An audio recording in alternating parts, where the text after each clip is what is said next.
rock with that.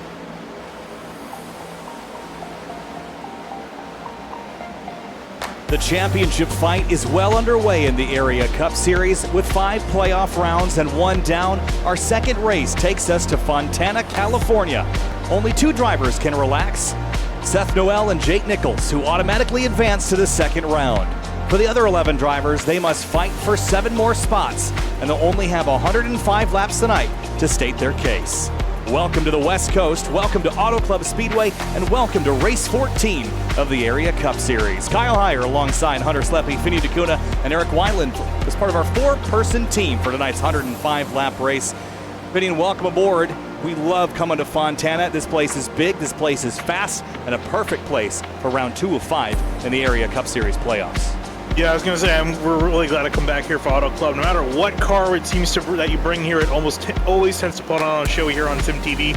And what better race than to have as an elimination round here? Like you mentioned, you're going to be sending home 4 drivers by the end of tonight. Some in a little bit better of a scenario than others, especially when I'm talking about Greg Mitchell. 29 points behind the cutoff line.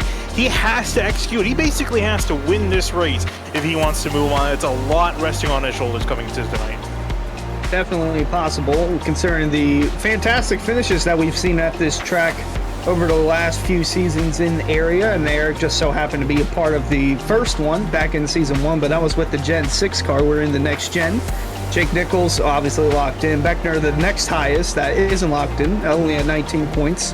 Then you get down to where Ricky Springer and Michael Curran is. Curran won this race in a 3-wide photo finish a season ago, Eric, and I don't know. I'm feeling a little confident about the 24 car tonight. You may feel confident. I bet you he does not, Hunter, because he is 1 point below the cut and the pressure is on tonight. No, Hunter, I will never forget spinning and schwinning across the line goes Wineland in that season 1 race here at Auto Club, and what an awesome race it was with Cameron Hearn and Jacob Bell. But no, for these guys tonight, I mean, the pressure's on. Like I said, Ricky Springer, James Scioli had an awful week last week. I believe he missed the race, or he just had a terrible week. I can't remember. But regardless, only 5 points above the cut. It's going to be a tough one. But Kyle, we got an intense battle, not only for the playoffs here, the team standings as well. Yeah, the team standings. It's Lucky Ducks Motorsports with 959 points to Solar Flares Racing 955. So just 4 points between those 2 teams as we come into the night. So that's certainly on the minds of the drivers. But so is advancing to the next round. You guys mentioned Michael Curhan. Remember last season, it was this race. We're coming out of the final corner. It was actually Jake Nichols that looked like he was going to win, but contact with Connor Okrezik led both of those drivers into the wall, and it was Curhan that came out the other side and locked his way into the final round of the playoffs last season, and he was below the cut line coming into the night. So was Seth Noel last week. So coming into this round, is there anybody left below that cut line that could surprise us like Curhan did last season, Finian? It'll be tough to tell because, I mean, there's a lot of really quick drivers that are really close to that cutoff line. Michael Curran, you mentioned, below that cutoff line by 1 point, and he's got to get a point over Ricky Springer. Springer, also one of the guys that performed very well last season. He's about on the verge of being eliminated if he doesn't perform 1 point above. Then you got Scioli and Connor Horn as well sitting in 6th, not entirely safe. And in general, really, again, like you said, if your name's not Seth Noel or Jake Nichols, you're still in to have a chance. If things go wrong, you can still find yourself very easily taken out. So it's going to be a lot of stress for a lot of these drivers here. And, you know, for the drivers that aren't in the playoffs, they can rest a little bit easy. They don't have to deal with that. But these 12 drivers, or I should say the 10 drivers, still trying to make sure that they make it on through. It's a lot to work with, especially here now with qualifying, because it's going to be the first part of that stress, making sure you qualify well. I'm looking through. I don't see Michael Curran on the leaderboard at all. Yeah, I don't either. You're making me scramble. I believe he is not here. No, he told us last week. You guys remember his sign? Yep. Yes. Yep. Remember that sign last week? He was not going to make this week, and he needed to win last week, so we can basically count Michael Curhan out. So I put my focus on Douglas Newbigging. Douglas Newbigging is 6 points out, guys. And do you know where he finished here at Auto Club last season? Nope. He finished a whopping 31st out of the race, 34 laps down. And then even then, his average running position in the race was 18.9. So in the laps that he was able to complete. Douglas Newbigging needs to have a better Atlanta, Auto Club showing if he's going to make the next round tonight. Yeah, certainly something to keep on your mind is the trends from previous seasons. To follow the trends on twitch.tv/Area iRacing. Race fans, be sure to subscribe to the Area iRacing Twitch channel. For only $5 a month, you can watch all Area broadcasts commercial free. You can also use new Area iRacing emotes in the chat and earn double channel points as a subscriber that you can use to redeem for free merchandise. Twitch.tv/Area iRacing. So last season aside, looking with the 24 basically bowing out of the playoffs, that just leaves 3 drivers that are going to be eliminated. And you guys mentioned James Scioli having that tough week last week, Finney, and he's got to rebound this week. He's one of the winningest drivers on the season. How could he go out this early?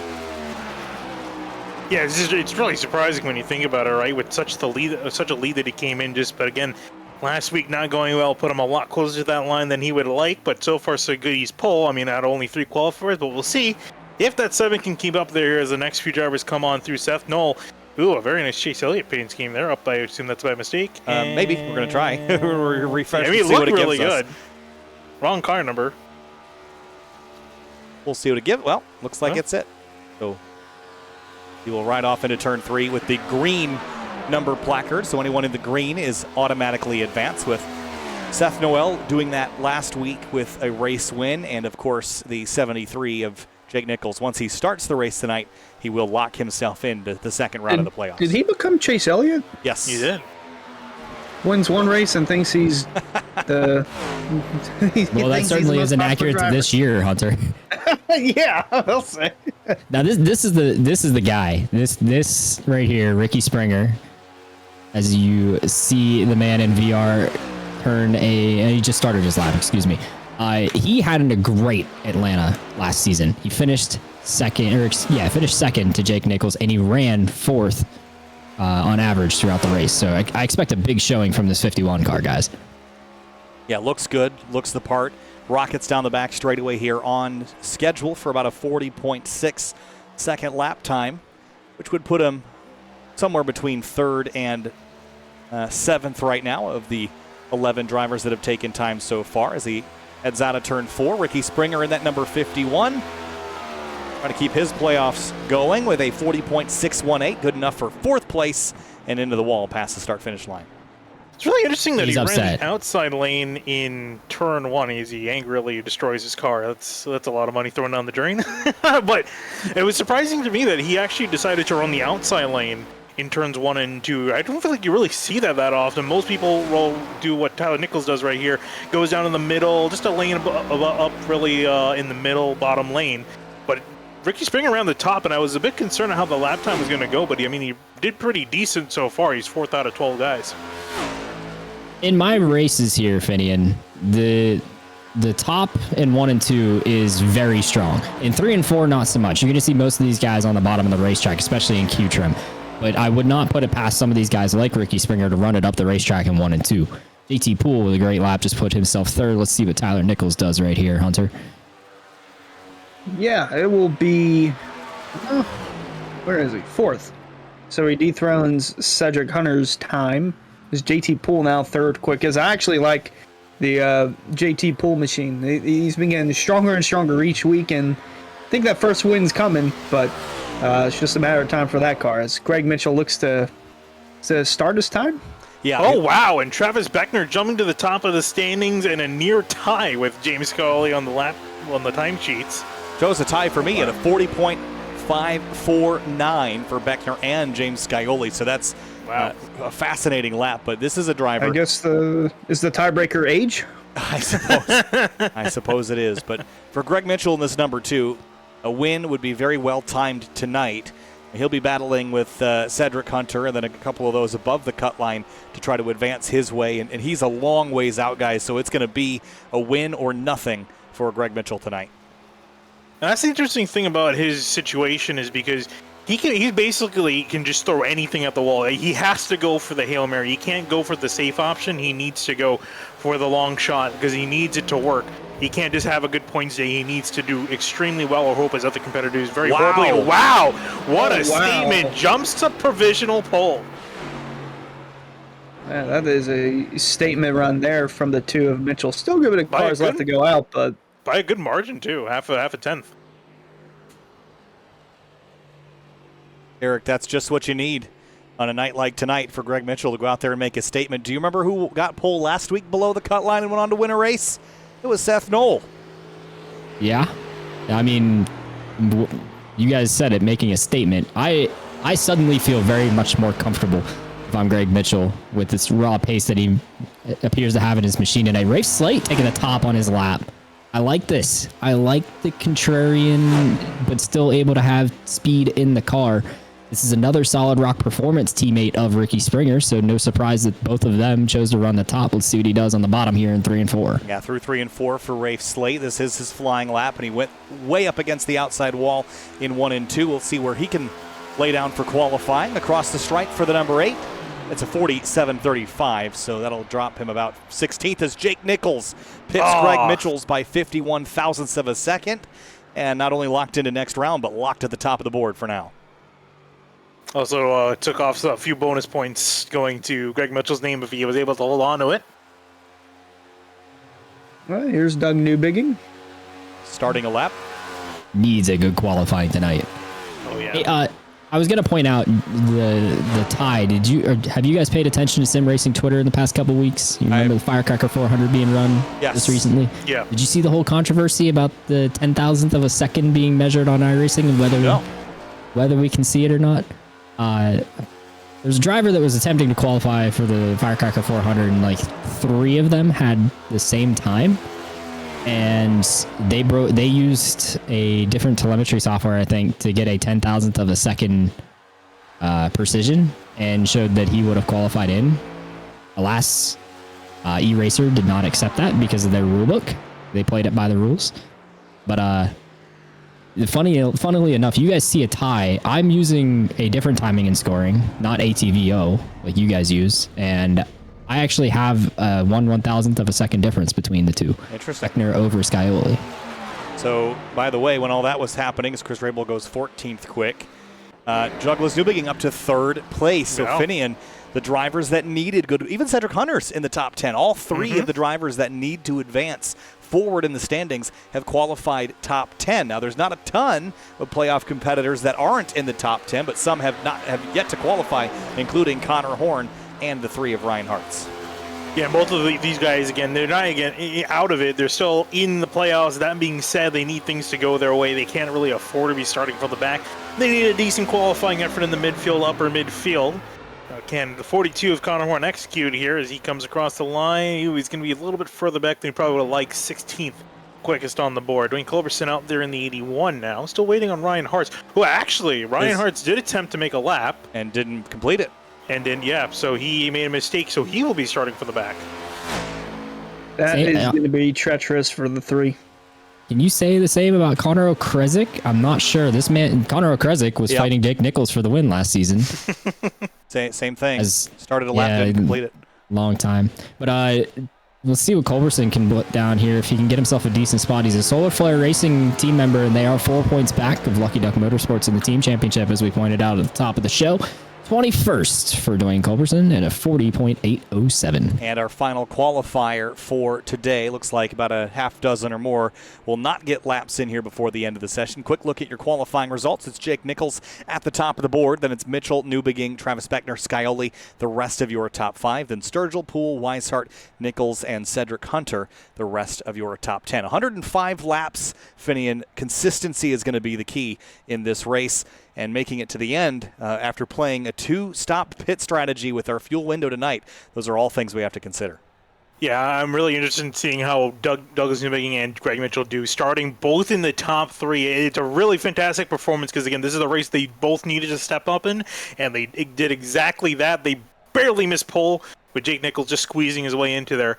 But now with a chance of some really solid points again, Greg Mitchell, he's going to probably have to end up winning this race to get it done.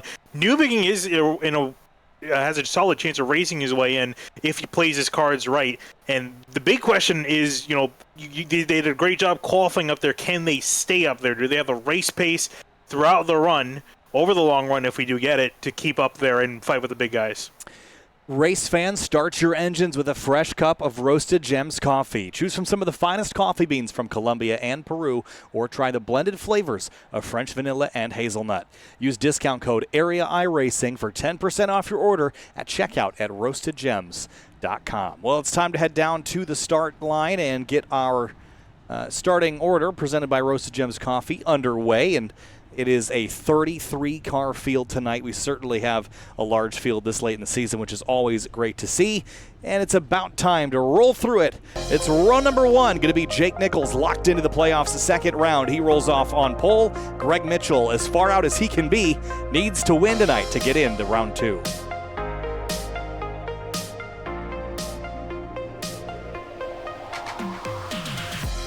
Douglas Newbig going to be rolling off in third place after a solid qualifying effort. Can he finish it off tonight? Travis Beckner sitting in fourth, is third in the point standings with a decent points cushion. He also needs to make sure he does well. As James Scioli rolling off in fifth place on the inside of row 3. Michael Sturgill starts sixth, the number 17. No playoffs for him, so nothing to lose to try to get that win. When we go back to seventh, we find JT Poole in the 26 car. Next to him, David Weishart in the 33, lined up in eighth. Ninth place, it's Tyler Nichols in the number 41. Cedric Hunter, another odd man out, wants his way in, but has to have a good result tonight in that 0-7 from 10th. Ricky Springer sitting in 11th on the grid. He is the 8th in the standings, has 1 point above the cutoff line. He needs to have a good run in tonight. Seth Knoll locked in, nothing to worry about for him in the number 1, rolling off in 12th. 2 non-playoff drivers starting in row 7. Garrett Cranton, the number 5 Toyota Camry, and Chris Rabel at his Ford Mustang starts 14th in the 29. Moving on back to 15th, Jacob Bell in the 77. Connor Horn starting dead midfield, has to make sure he doesn't get caught up in anything early. And the 42 in 16th. 17th place, it's Jordan Martin in the number 11 Chevy, and Nick Silver in that number 46, the black and blue car, rolls off 18th. Back in 19th, it's going to be Rave Slate in the number 8 machine, and rounding out your top 20, 21, Delonte Ballard. And 21st place, it's Dwayne Culberson in the 81. Bryce Senesac starts 22nd in the 09 Chevy. Moving on back to 23rd, Ben Pierce in the 65, and next to him in the 24th, Ed Robertson in the 64. And 25th place, it's Jonathan Cogswell in the number 27 Ford. Jeremy Miller starts 26th in the number 30.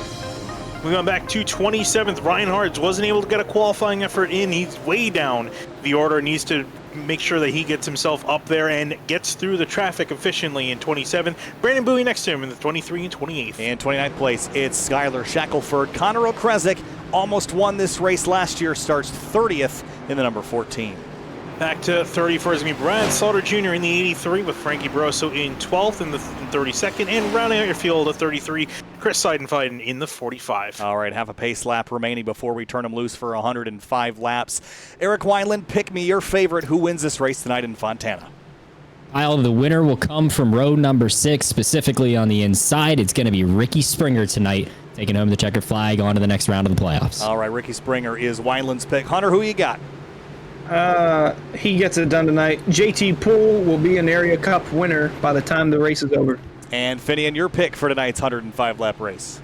I like the Cinderella story. I'm going to go with the number 2, Greg Mitchell, starting in second. I think he's got what it takes here. Qualifying looked pretty promising. I'm going to bet on him for the race. All right, I think James Scioli is going to rebound from last week. I think the number 7 goes to victory lane, but we have 105 laps to decide everything from Fontana. Race 14 of the season, round 2 of 5 in the playoffs for the Area Cup Series. Here we go from California. It's time to go racing. Jake Nichols on pole, green flag, and we're racing in California.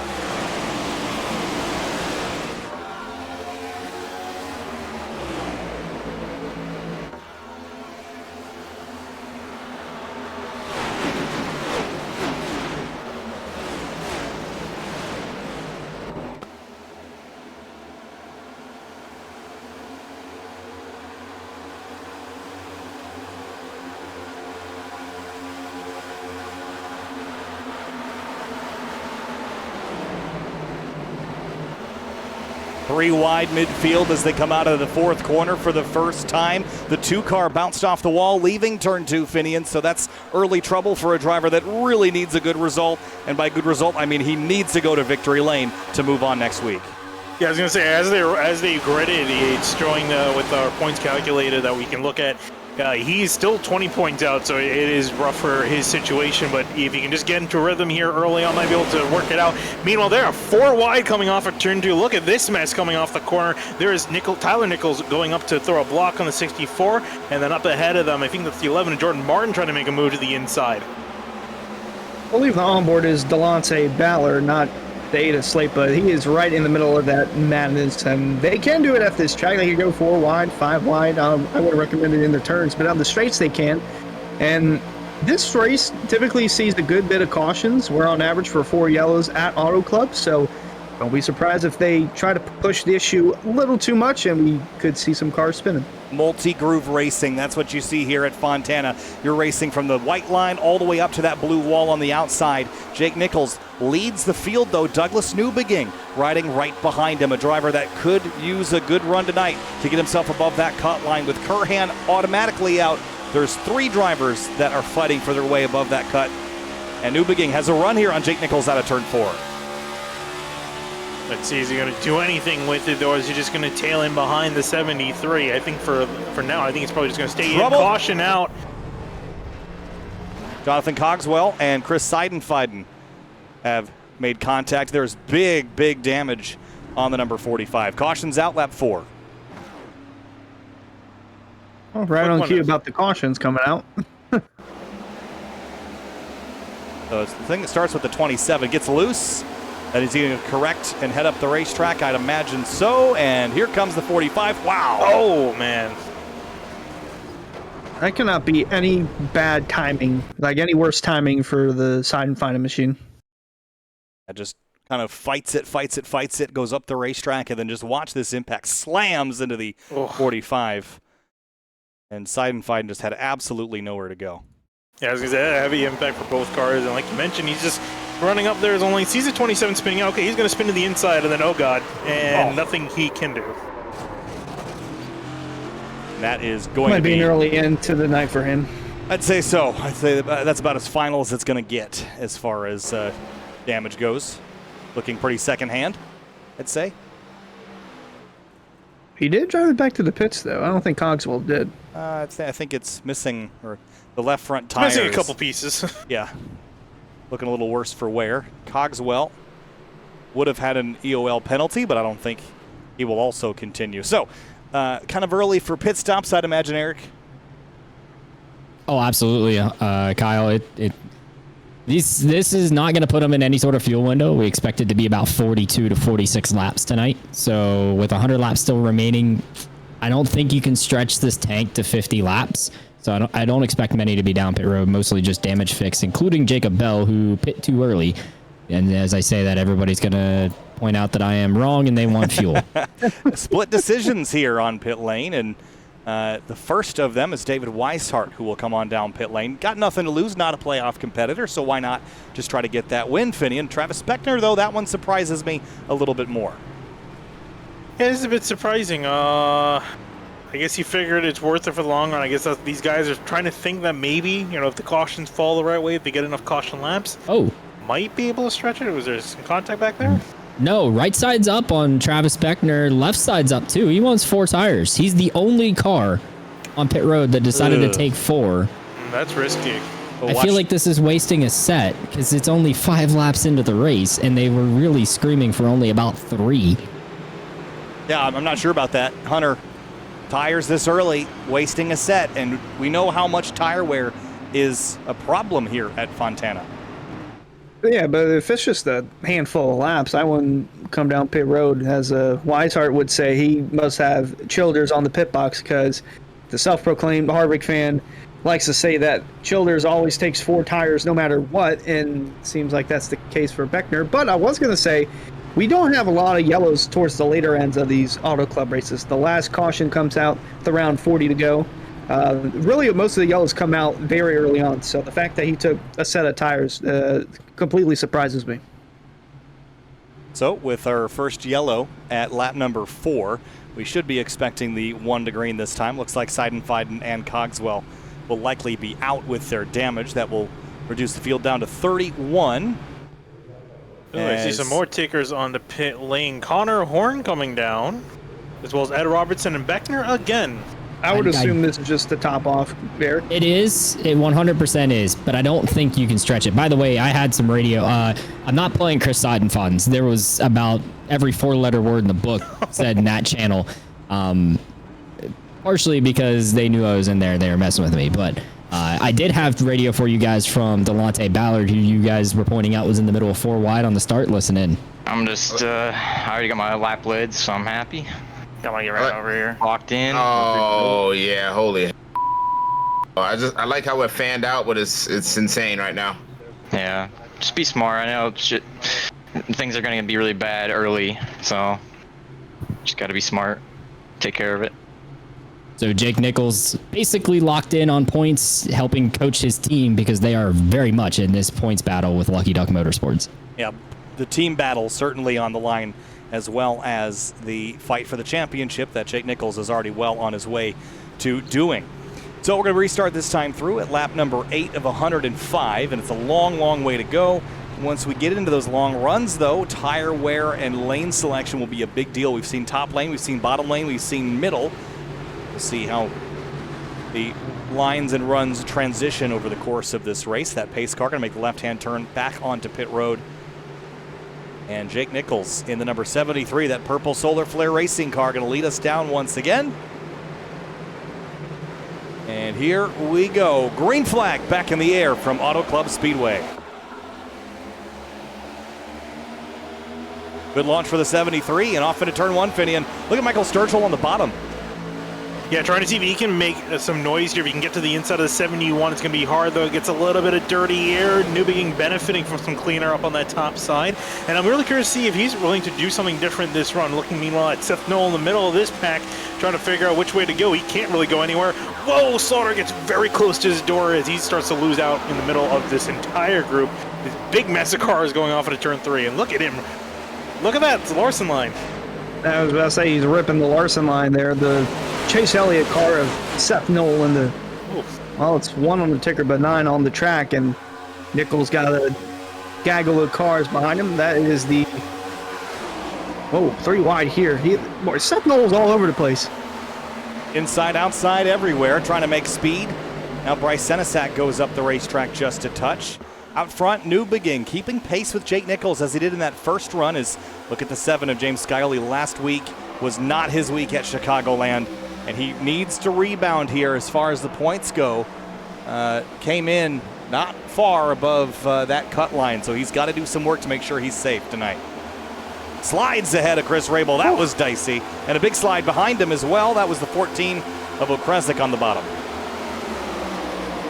Quite a few guys looking a little bit loose in some cases. I'm not sure if it's just with the car, with the heat, with the track. Track temp, it's actually 89 degrees. I think at the end of practice it was 99 degrees. So the track is pretty cool, I mean, for California standards. As we still continue to look at these guys racing on. Skylar Shackelford in the midfield, Connor Kresick, and then ahead of them, 3 wide. Garrett Grant in the middle. There is Brad Slaughter on the inside, and now the 3 of Ryan Hartz. How about Ryan Hartz? Starting 27th, is up now to 16th. He's been working his way forward slowly but surely. Whoa. Slaughter, big moment there in the middle of turn 3 and 4. Whoa, big block from the 46, Nick Silver. Yeah, they're still checking up down there. Poor Okrezik is right in the middle of all this. Jacob Bell as well. This is madness right here. Yeah, big stack up out of turn 4, kind of everyone scrambling. There's plenty of track width around here, but once you commit, you can't really change lanes until you're back on the straightaway again. And it's going to condense again, 3 wide with the 1 of Seth Knoll in the middle. Garrett Grant, Connor Horn to the outside of 3 wide. Now look at Jacob Bell in the middle of it all. Diving to the inside, trying to see if he can get something. Whoa, it was a big stack in the middle behind them with Garrett Grant. Losing a huge amount of speed. It just looks like that middle lane just really can't go anywhere. The guys on the top, they get that run off the corner. Guys on the inside are taking the shortest way around the middle. This doesn't seem to have quite a line. You just end up losing out to both lanes. I'm starting to get better in 3 and 4 than I expected, but I think that's going to change as the race goes on. But boy, you can just see the amount of lanes being used. A big moment there off turn 2 for someone, but nonetheless, everyone's still moving on. Oh, Shackelford went down to cover the 46 of Nick Silver. I still don't think they've completely decided who owns that real estate on the bottom of the racetrack. And And the 77 again, almost middle 3 wide, but they've sorted that at least for now. A little bit of shuffling up here. The 51 of Ricky Springer up to 4th place. And while he's had a decent season, I don't think we can point at Ricky Springer and say that he's had as strong of a season as he had last year at this time, Finian. He went on a hot streak, but this season he's just kind of lukewarm at the moment. Yeah, we'll see how that's going to be, and let's give a warm reception to Eric Wineland joining us in the booth. Eric, what do you got? Hey guys, radio from Ricky Springer and team. I'm on JT's, so don't give me a huge shove. I'm going to have to check up early for the corner. You want to go or save? I'm just kind of riding right now. I mean, I need to lead a lap to get the bonus point. So I honestly don't know, because I know if I don't save, we'll go green, but if I don't go for it, we'll go to caution. If you can pass 6 cars, go ahead. I think so. Yeah, just go up there. I'll take you on the outside. I'm right behind you. Yeah. I got nothing to lose. Racing really wild back here. If Ray puts me in line. So Ricky Springer going on the charge, guys, and you're watching it right now. Going for 3rd. I think he could take 2nd here in 3 and 4. Yeah, big shove from his teammate, Rafe Slate. Pushed him forward. Wasn't able to complete it, though, and tries to slot back in ahead of the 17 of Michael Sturgill. And, now he's going to get split 3 wide. Yeah, it's getting very dicey there for a second. He's still trying to block off Sturgill. Wow, blocks him again. That 17's not going to be happy. He gives a little bit of a bump back to the 51, saying, hey, I don't like that. And he's going to try to run the outside and see if he can get to the outside of the 51 and take that line away. No, he'll be able to slide in just a bit, but he's going to get a little push here down the straightaway. 51 going aggressive early on, only 15 laps in.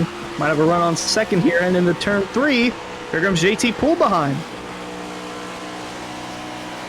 Side by side through 3 and 4 for JT Poole and Michael Sturgill. JT had a spin last week battling at Chicagoland. For a second here comes Springer with the run to the outside. Got a great run off of 4, looking to the outside of the 71 in 1 and 2. Big question is, can he maintain it? Can he get that run off the corner that he needs? New Beginnings looks like he's choked a little bit on the inside.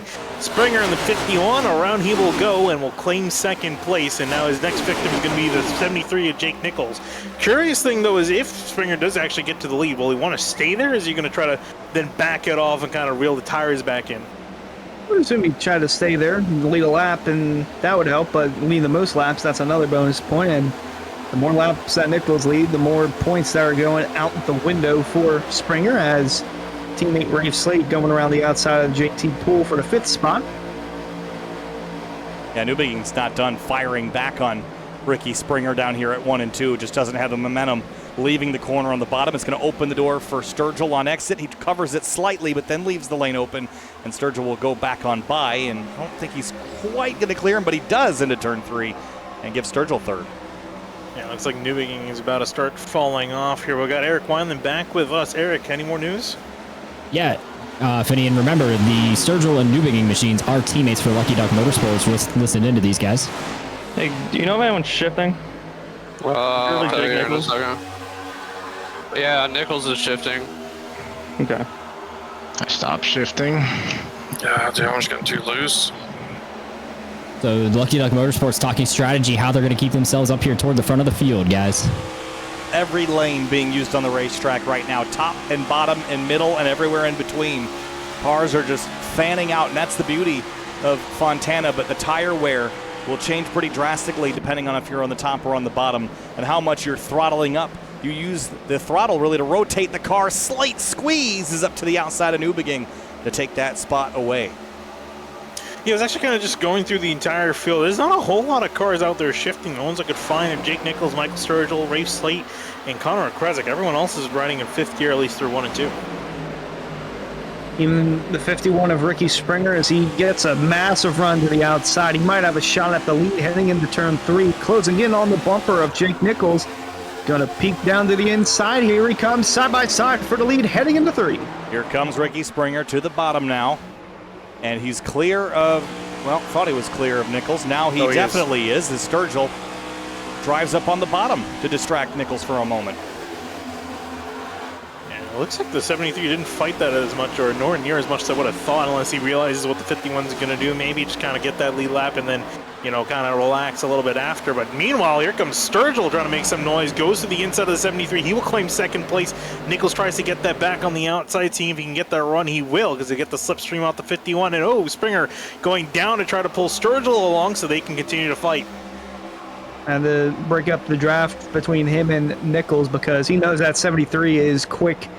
And he's still looking on that outside. 17 of Sturgill, not in the playoffs. Neither is the teammate of Ricky Springer, Rafe Slate, although he's got his hands full. In the middle of 3 wide with Newbigging and JT Poole as they cross the front stretch. Newbigging's got to stay in this, guys, because as it stands, as the points run right now, only 1 point out of the playoffs to Connor Horn and only 3 points out to Travis Beckner. Both of those drivers aren't having exceptional days so far, but something to consider is that if Newbigging finishes well and one of those drivers has trouble, he could move forward, but he's under attack right now. Here comes the 7 of Scioli to the bottom.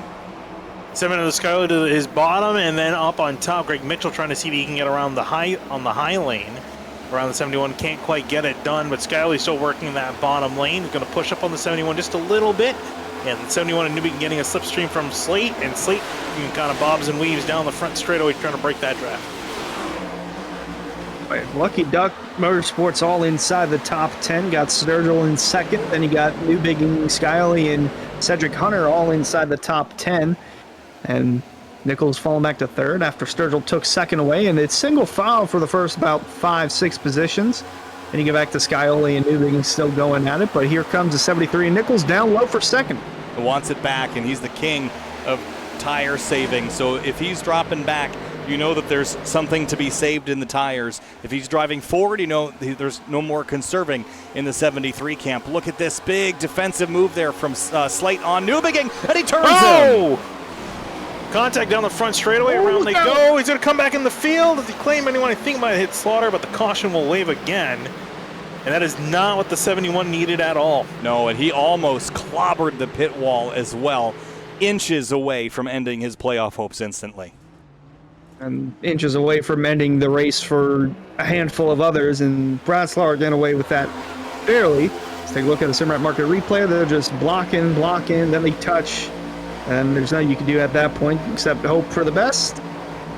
Ooh, Brad Slaughter got a piece of that, but just... That was the best outcome for him, though. And the 70...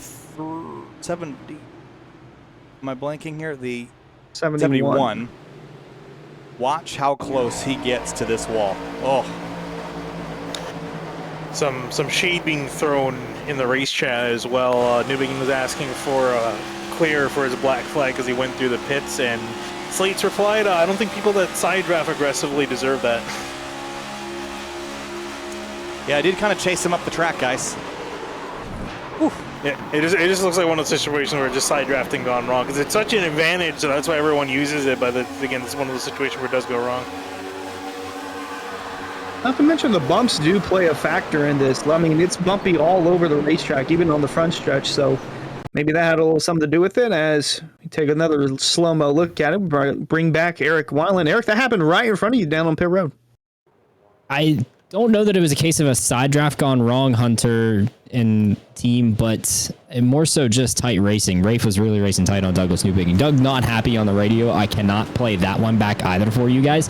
The 71 definitely not too happy. He was more worried about trying to get his penalty cleared too, because he slid through pit entry there right after the wall ends. You're still at pit entry even on the apron. So 4 tires and fuel coming up for the entire field. James Scioli was one that was very happy to finally get it. He said this is what they just brought the yellow out right at the point where tires started to matter. So obviously guys are going to come down and get another fresh set of tires. Travis Beckner in for his second stop for 4 tires, guys. So it's another set gone on the 28. He's down 1 set compared to the contact in the background. There's a car in the wall. I think it was Connor Okrezik. He bounced off the pit wall, leaving his box. Here's a look at it right there. It's weird looking. Another look from high above, maybe. Just spun the tires and then, wow. And he wanted to go to victory lane right there. Well, he got it good enough that it damaged the right front pretty significantly, guys. I'll probably have to come back in and take a look at that. Maybe some optional repair, but Guys, new bigging down and away, no damage on the 71, just the spin. So he's still in the fight for the playoffs. You'll see updated standings in a moment. Now, Rafe Slate is still out on the racetrack, but looks like he'll hit pit lane this time. And that will turn the lead back over to Ricky Springer. Jake Nichols will be 4th on this restart. And while we're waiting for points to be updated here, race fans, be sure to visit simwrapmarket.com for custom iRacing paint scheme templates that are simple to use and help you stay more focused on the racetrack. That's simwrapmarket.com. So 1 to go, and Ricky Springer will have the inside lane for the restart. It has been pretty fierce on these restarts so far, guys, but about a 20-lap run last time around. We have still about 80 laps to go, though, so quite a little ways.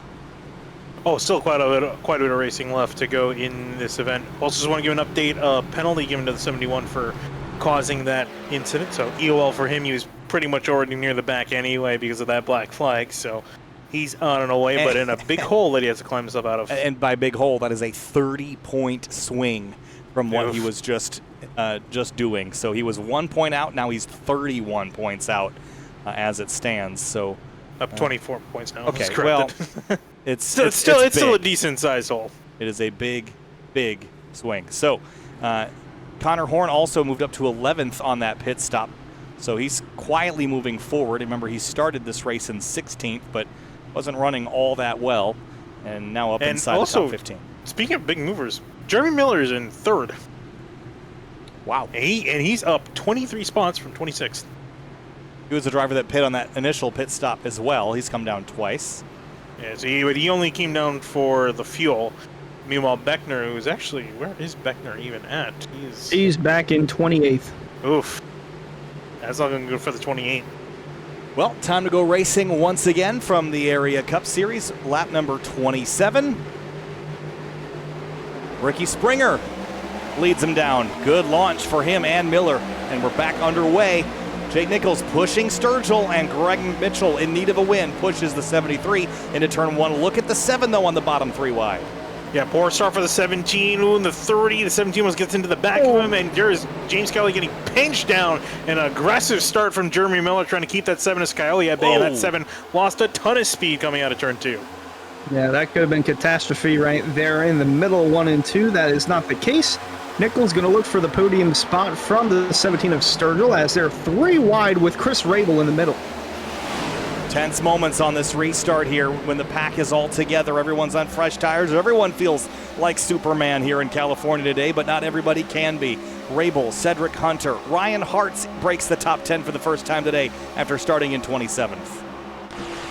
Yeah, that 3 car's also been on the move. Talk about Jeremy Miller moving forward. This 3's also been moving up pretty well as the race goes on. Here comes Seth Knoll fighting with the 3, trying to hold on to that 8 spot. Both of them trying to break further inside the top 10. Meanwhile, for the lead, Ricky Springer, an aggressive run down the back straightaway, trying to hold off 73 Nichols. Here he goes, 73 through the inside. Can Springer hold him off? He's going to try to pinch that 73 down on exit. They get really close on the exit of the corner. And here comes Jeremy Miller with a big run. Yeah, Miller's holding his own with those old tires. He only came down for fuel. That's why he made up so much track position. He's actually going to 2nd with a draft from Sturgill. Going to tuck in behind the 51. No, he's going to look to the outside. Look out, Jeremy Miller going for the lead here at Auto Club. I think he's going to get it with that run on the outside lane. Momentum up top, and Springer has to pinch off the exit. And look at the run the 17 of Sturgill gets on the outside lane. He's going to fill the hole up behind the 30 car, and now Miller leads the way into turn 3. Yeah, solid job there using the fresh tires to his advantage, and will get the lead. And Sturgill, too, going to go around the 51 as well. So 30 in first, the 17 following in second. Sturgill could potentially be an upset here. That car 17 is looking pretty strong. And Greg Mitchell, a big run off of turn 4, go to the inside of the 26. Miller would be just as big an upset, if not bigger than Sturgill, just from how far he's had to come in the field. Although Mitchell going to look low. Not going to have a big enough run on the bottom. Pool's going to take away 4th as we go back to Eric Weiland down in the pits. Any updates, Eric? Hey, radio from the 10th place runner, Connor Horn. That's going to kill someone diving to the bottom like that. He almost killed me. Yellow. And it is Cedric Hunter in the 07, a playoff competitor who came in outside of the cutoff. Brings out our third caution of the night. It looks like we have a friend, way down on the apron on the back straight. I'm curious, is it a self-spin or he had some help? Oh, I think he had some help. Might have been Frankie Barroso. As they leave turn 2. Watch the 46. Nick Silver changing lanes and knocks him to the inside. And Cedric has to slide it to a halt. Did a good job locking it down, but will lose a bunch of track position. Yeah, we'll lose a bunch of track position and probably have to change those tires, but a quick yellow after the previous one. But new leader, Jeremy Miller, he's come a long way from the back to the front. Yeah, I don't expect really anybody to hit pit road this time. I'd be surprised unless Travis Beckner really wants to come down again. I'm just still amazed that call he pulled off. Like, I'm just kind of curious why he thought the fresh tires would work, but it's really just put him back in poor track position, and now he's struggling to make any forward progress now because he's stuck in so much traffic. The only thing that I could think of is that maybe he thought they were going to get a long green flag running after that, but still, it only yeah, but to give a fourth, it's a weird call. I mean, hindsight's always 20/20, but that's a strange one. Well, 2020 was a terrible year, Finian. I guess that saying is really cursed now, right? 2020 vision. Well, under our third yellow of the night, and race fans, be sure to check out rickshotsauce.com for some of the best hot sauces made locally in South Florida. Try the Loxahatchee Classic, Golden Garlic, Palm Beach Pineapple, or South Beach Heat. Follow the Rick's Hot Sauce Rookie of the Year battle in the Area Cup Series and see which driver will take home the $100 prize as the highest finishing rookie in the point standings. We're going to take a break. We'll be right back right after this.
Back live from Fontana, California in the Area Cup Series. Race 14, race 2 of 5 in the playoffs. Eric Wineland got some great audio from Cedric Hunter. Are you killed or meatball? No, it was just a side swipe. Like, I probably have next to no damage. Oh, okay. I just don't you on this race, man. Yeah. It's bad enough that I had somebody that was just running out of tail in front of me throughout those first few laps. They just constantly kept checking me up, and I went from like 8th to 22nd, I think, in like 3 laps.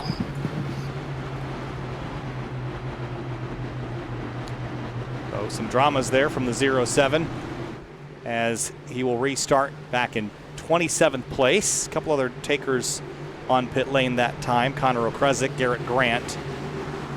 Everybody else stays out. We'll restart with Jeremy Miller, the leader. He's on the inside. Michael Sturgill on the outside, restarting lap number 34 of 105. Goes pace car on a pit lane, and here we go. The officials got the green flag in hand. And racing once again in the Area Cup Series. Oh, big jumble up on the outside lane there on the restart. Oh, wow. Oh, Travis Beckner, he tried to jump the start a little bit, and Bryce Senizak just came up there and pretty much put the 20 in the wall with the block. Well, that's an interesting restart there for Beckner. Don't know how 4 that's wide, gonna guys. work 4 in the wide. end. That isn't going to work. 4 does not go. There they That's right in go. front of Beckner, There they too. go. And there it is. Wrecked on the back straightaway. The 41, Tyler Nichols around, and the caution fly will fly again. Keeps it off the inside wall. Yeah, we've hit our average of cautions at Auto Club. Third of the way through the race, too. That almost could have been disastrous there because Douglas Newman was on the inside of this. Yeah, I saw this coming when they came up off the corner here. I knew that this outside 3 was going to get pretty dicey. And the 09 comes off just a little bit and bounces into the 11 of Jordan Martin. And from there, not much the 41 could have done other than just not be there. Well, kind of think Beckner kind of has to be a little bit glad that he got put in the wall. Yeah, I was because going to say if we can take a look at that restart. if that didn't happen, he most likely would have been caught up in that crash. Oh, that's a jump, guys. For me. I have to look again at the flag stand, but Yeah, I mean, if he timed it right, he should be. Because can you get a penalty from deep in the field for that, or is that more? no, I don't think so. No. Unless you make a Oh pass. yeah, it only applies to the front too, right? Well, let's bring in Eric Wineland. Eric, is this a jump by the 28 of Beckner, or is this a clean restart for him? So this is clean. He's allowed to pass to the right as per iRacing rules. He also went after the leader had gone in the restart zone. I was actually just reviewing that while you guys were talking about it. So he probably saw the green lights, got on the gas, and went. Now, you know, some guys aren't happy about that sort of thing. Bryce Senesac showed his displeasure. You know, don't jump the restart there, Travis. But realistically, I mean, he did go after the leader, and you are allowed to pass to the right. So some guys just choosing not to defend their position, unlike Bryce Senesac. Huh. Interesting. Got up and went. He was ready. He was ready, but Bryce Senesac said, nope, and you're going to stay in behind. So, lap 36 now. The momentum slowing of this race just a touch after a 20-lap run after our first yellow flag at lap 4. And JT Poole runs second. He's kind of crept up into the mixture here, Hunter, and we know he's good. He's been in the mix before, but still winless in the Cup Series. Yeah, he's been getting better in the Cup side of things. He won in the Truck Series not too long ago, but looking to add a win to the Cup side of things. He's coming off a third place finish from Chicagoland, so really good run for him there. Really hasn't finished over the last 6 races. He's finished inside the top 10. His worst finish coming at Darlington, and that was from a disconnect issue. Other than that, his worst finish has been 11th. So he knows how to get the job done, and it's just, like I said, it's just a matter of time before he finds his way into victory lane and brings Ricky Bobby along for the ride. So JT runs second. Ricky Springer back to fourth. He's led a couple of laps tonight, 10 total. And the 73 keeps slipping backwards despite having led the most laps so far, Finian. So he kind of needs the restarts to stop happening. He's much better on those long green flag runs. Yeah, I was on the 73. Always want to keep an eye on him when it comes to his tire management. He's one of the best, and he's really good at tire management. So good that he can lead a race and still somehow manage to save his tires. So far, yeah, this track position just not worked out from these restarts. These short runs have not been working out in his favor. He's been kind of slowly shuffled back, as you mentioned, and I'm sure he's gonna want a longer run so he can kind of sort his way through the order and claim back that top spot. Otherwise, he might continue to drop back a little bit further, more and more.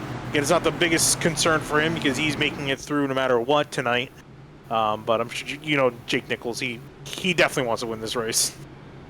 Especially if someone like, say, Greg Mitchell comes through, gets the win, and then he wins the following week, then that's someone that Jake Nichols could be going after for the championship and could see as a major threat to that championship. So, and that goes for anyone really, Poole, Springer, but for Greg Mitchell, and it's a win and in scenario, that win could be crucial to Jake Nichols, not only with extra bonus points as well, but just eliminating the competition from going any further for their own championship push. Hunter, I know you love your stats. You know how many cautions we had here in season 2? I think it was 8. You are correct. Ed Robertson went on to win that race, so we may see a wild card winner tonight too. With the amount of yellows, maybe the attrition level is going to go up here, guys. as we get ready to restart here with 68 to go. Long way to go here in this race still from Fontana, California. The Area Cup Series back underway in a moment. Green flag back in the air. Nice clean start this time. Brad Slaughter Jr. looks to the right, but here comes, who's that on the way outside? Ryan the Hartz. 3 of Ryan Hartz sneaking up there, 3 wide. Trying to make some moves. David Weishart also was looking up there. Nichols in the middle of all this, and he's probably going to drop some more spots here. That middle, I just don't think it's going to be good. That back end swinging out, not completely stable as these guys are trying to push it hard off at turn 2. 3 wide. Ricky Springer all the way down on the white line. Seth Knoll also down on the white line further back in the field. He'll head off into turn 3, fanning out. And JT Poole's trying to eye up the 30 of Jeremy Miller. Oh, but here comes Springer with a good run on the outside through turn 4. Sturgill trying to get in line, will do so. It was very close between himself and Weishart, but got the job done. Here comes JT Poole now. Nope, gonna tuck back in line before going into turn 1. Yeah, that was a big move.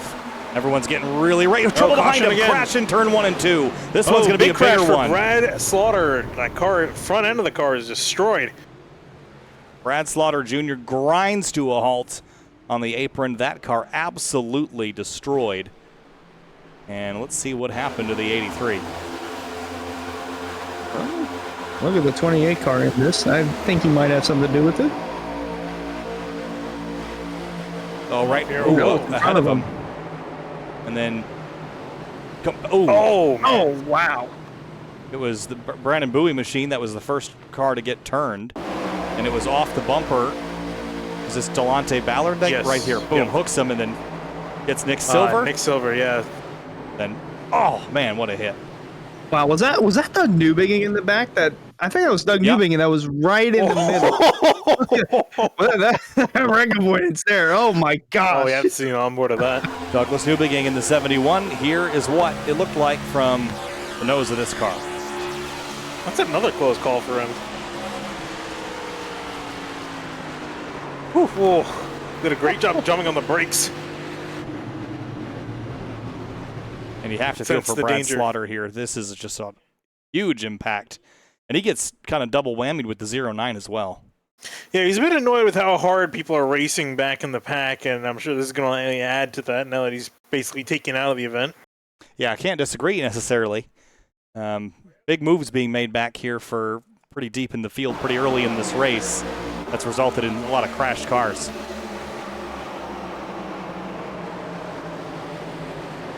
Oh, just, well, not much Bowie could have done there. Didn't do anything wrong.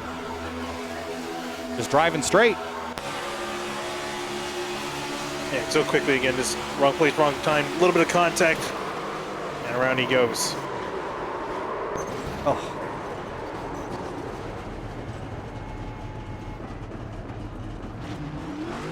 Guys, the Bowie Esports team understood what happened, but they were not happy. Just don't. He just misjudged getting in the line.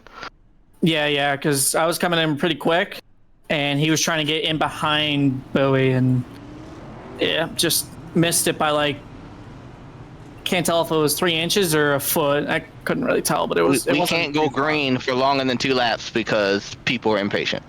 That's the answer for that. Pretty much. So you can definitely tell there that Brandon Bowie upset that the field can't get it together and go green for longer than 2 laps. Delonte Ballard will get an EOL for causing that collision. We'll restart at the tail of the field. And kind of the strategy kind of gets confusing here, Eric, for me, because this kind of opens up the question of when do you take tires and when do you leave it, right? I mean, maybe right now the answer is obvious, but we're 16 laps into a run with a couple heat cycles now, so I think soon that will not be quite an obvious decision. So the one contrarian, if you guys can believe this, is Travis Beckner, who last was on pit road 6 laps ago. Most, as you pointed out, were 16 laps ago, though from 20th down, they've pitted within the last 10 laps. Most of them damage fixed, but some of them, I mean, every time you're going to be topping off fuel. 64 to go. I mean, for those guys 20th on down, I'm splitting it in half. I'm thinking 32 laps to go. We're coming into pit road. The guys that have 17 laps on the tires, it's tough. You want to split your run from where you took them on, but obviously, like you said, a couple heat cycles and not a ton of green flag laps on these tires, Kyle. It's going to mostly come down to where they feel they can fit themselves in and who wants to jump on the tires the earliest to get the undercut, and if they can hang on the back end. Now, lots of racing left to go still, so we'll see how things pan out. Again, if this race goes green, it actually ends pretty quick, but if we get these yellows, it will drag this out quite a ways and force the strategy to maybe kind of get off cycle for some of those that have a slightly different plan. So Jeremy Miller leads the way. It'll be JT Poole to his outside, Ricky Springer third, Michael Sturgill fourth, and Greg Mitchell lingering in the top 5. This is where he should be, guys. The only driver with the yellow under his number. And remember, those are the drivers that came into the night below that cut line. So he's in position. He needs to win, but we've seen drivers do that before from further back than 5th.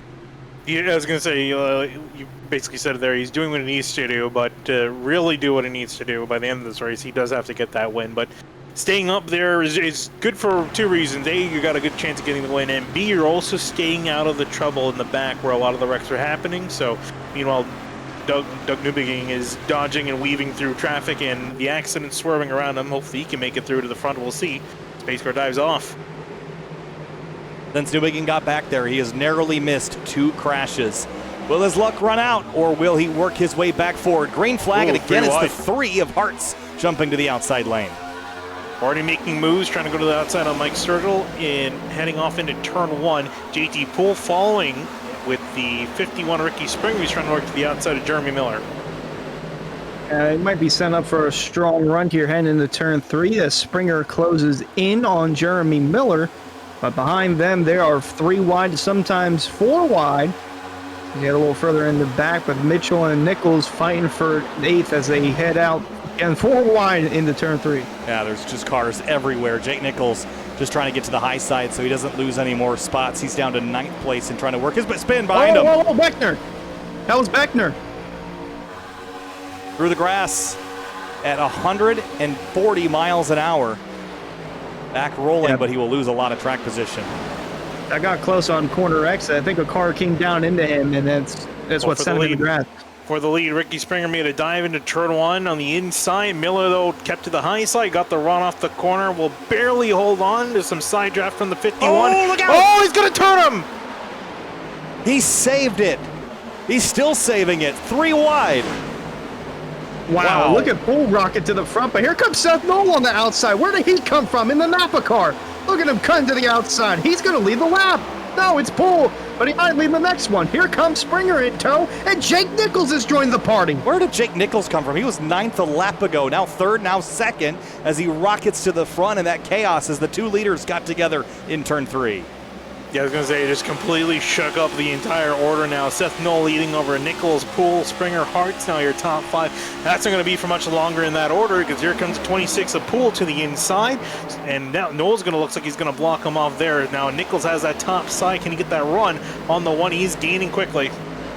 Well, he's trying to shake and bake, but he can only shake for so much as look at them slicing and dicing the 73 to the bottom.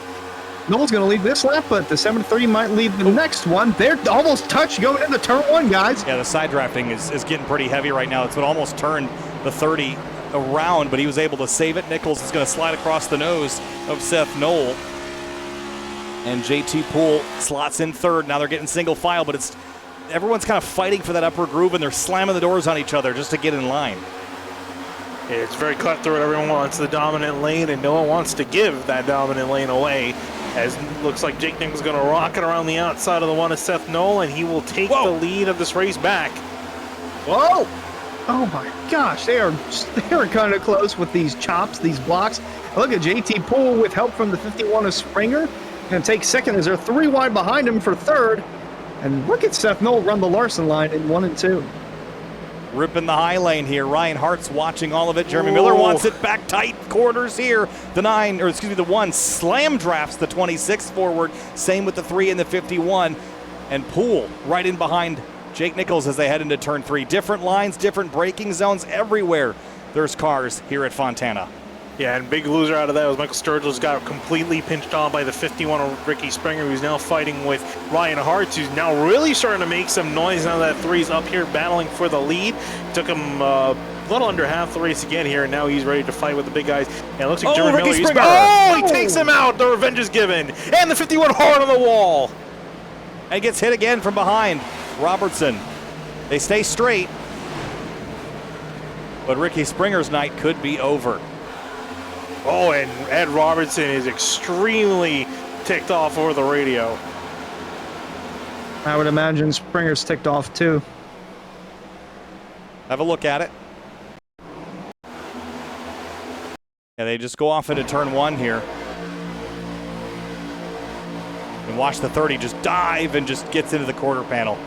And he almost has it and just overcorrects into the outside wall.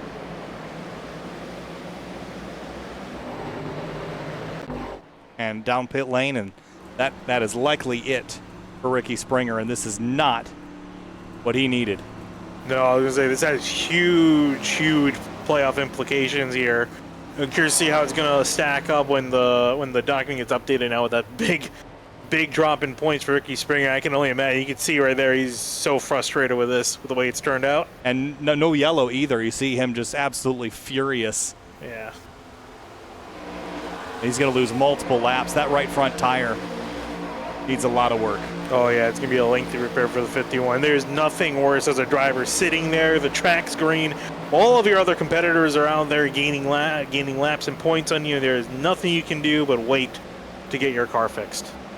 And Douglas Newbegin, I heard, tangled with the 46 as well. So Newbegin's down the order in 24th place, fighting with the 8 of Ray Slate, who's a handful of laps down. But Springer is still on pit lane, and that right front is not going to get fixed anytime soon. And he's going to have to hope that things go really poorly for a bunch of the rest of the field now.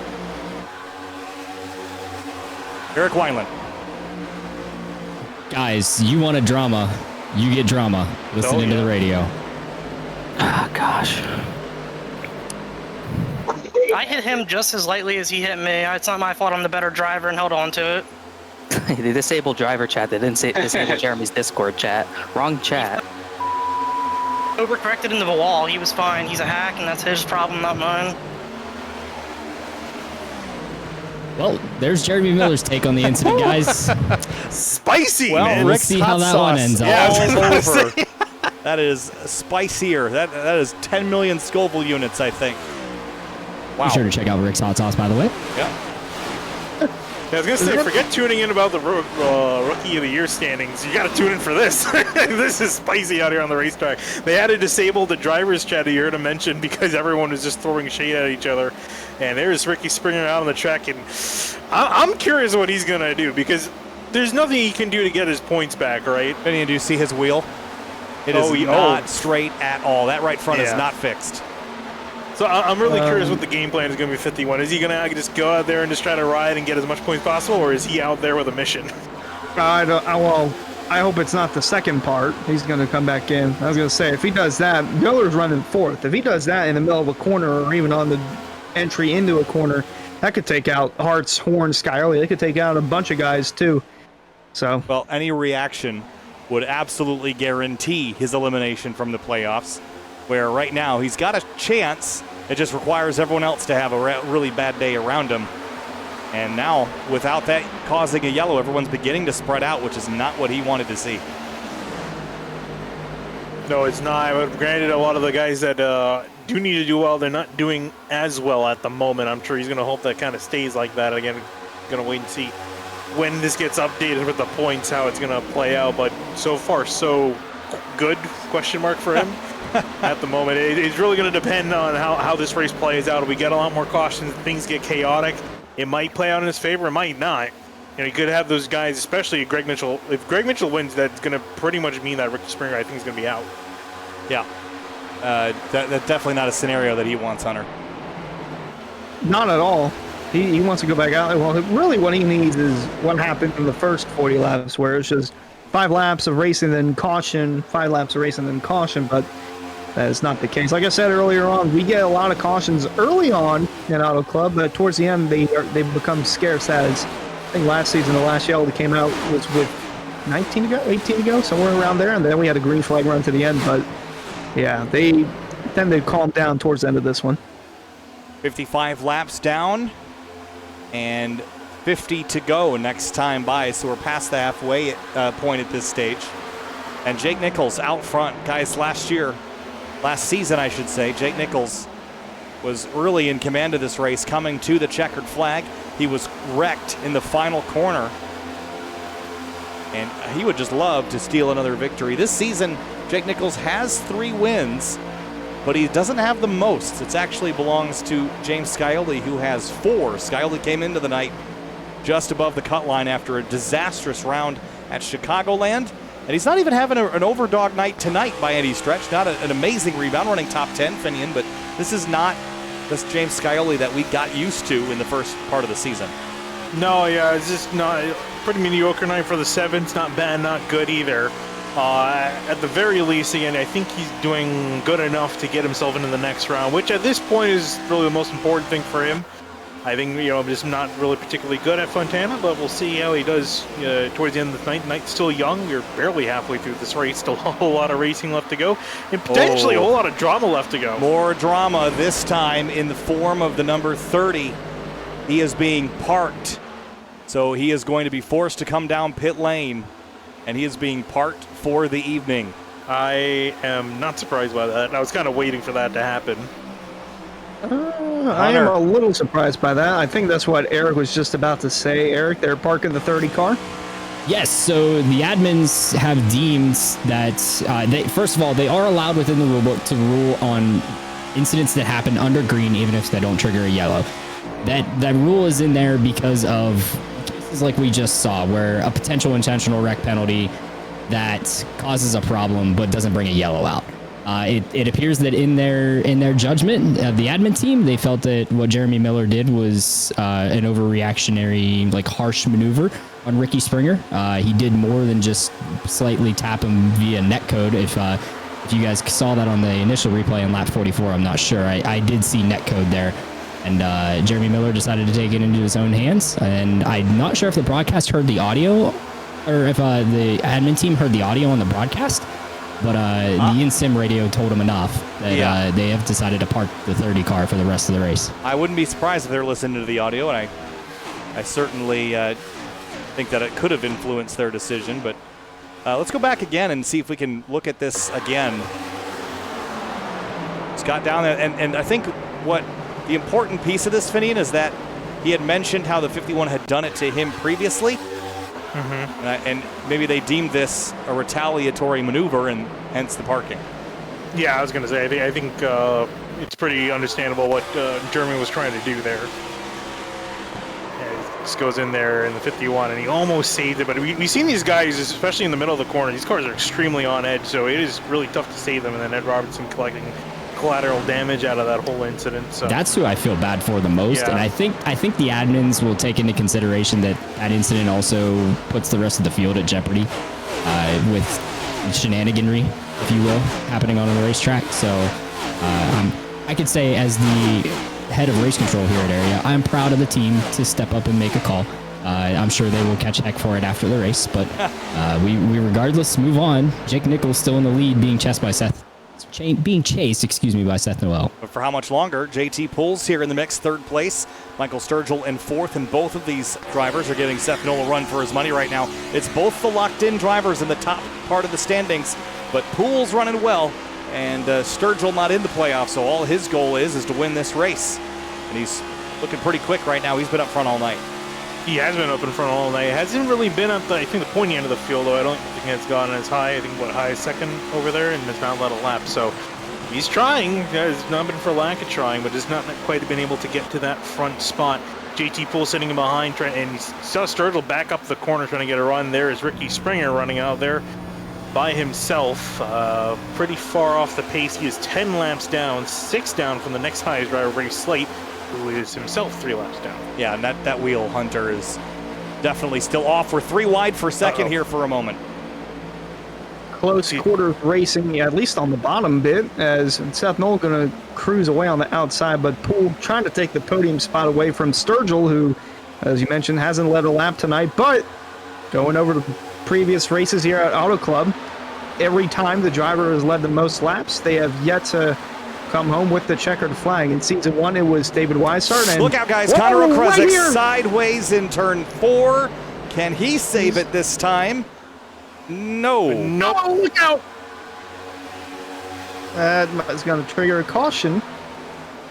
And now we're going to see pit stops coming in. But I was just about to say, Jake Nichols led the most laps here in Season 2 and Season 3, and has yet to take a checkered flag. So, well, we'll have to see what happens now as cautions come out for, I believe, the 5th time of the race. Yeah, this was Okrezik and the 65 of Ben Pierce. It's kind of 2 into 1, does not go. And this is a long slide. Yeah, and again, this is what I'm talking about. These cars like on a nice edge for a little bit. These guys are trying the best to save it, but the car just snaps one direction, and they have to just kind of hang on. He did a great job of keeping this off of A, the other cars, and B, off the wall. So fantastic save with the 14 right there. Locked it down. Everyone just scrambled to get on by. I just know Chris Steinfein has his hands up in the air saying, oh, that couldn't have happened to me earlier, where the car doesn't come all the way up. So Ricky Springer is still rolling, albeit 10 laps down. His hopes are hinging on how Douglas Newbegin and Cedric Hunter finish. Now, Cedric Hunter is in 16th. Douglas Newbegin is having a not a great night down in 20th. So it's not over yet, but as it stands, Ricky Springer is out by 7 points. Yeah, he's currently tied with Newbegin. Both of them 7 points out and behind Cedric Hunter. Cedric Hunter is running in 16th at the moment, so I think Cedric would basically have to finish extremely poor to basically wreck out at this point in order for Newbegin and Springer to have a shot at getting in. Either that or someone further up the order has to really have a horrible run. So what does this do for tires for the 28 guys? I mean, we've had a handful of pit stops. Is the 28 going to run out of tires at this rate if we have another caution 15, 20, 30 laps from now? Well, he has the way I see this, 4 times, and think taken tires 3 times. honestly, I don't see it as anything to do with tires. I kind of see it more as fuel, because Eric said that the fuel window was around 42 to 46. This is right around their window where some of these guys can make it to the end if they save a little bit, but we're in that threshold where we don't know. But this is only if they go green to the end. Cars rolling out of pit lane, and basically everyone taking 4 tires, and Jake Nichols wins the race off pit lane. Seth Knoll, Ryan Hartz, Sturgill, Scioli, and Horn, your top 6. 4 tires and fuel for everybody, yes. I want to point out that we started the race with 5 sets here in the pits for these guys. Obviously, they started on one of those. So Travis Beckner now down to 1 set remaining for this last 40 laps. I'm not too comfortable in his position.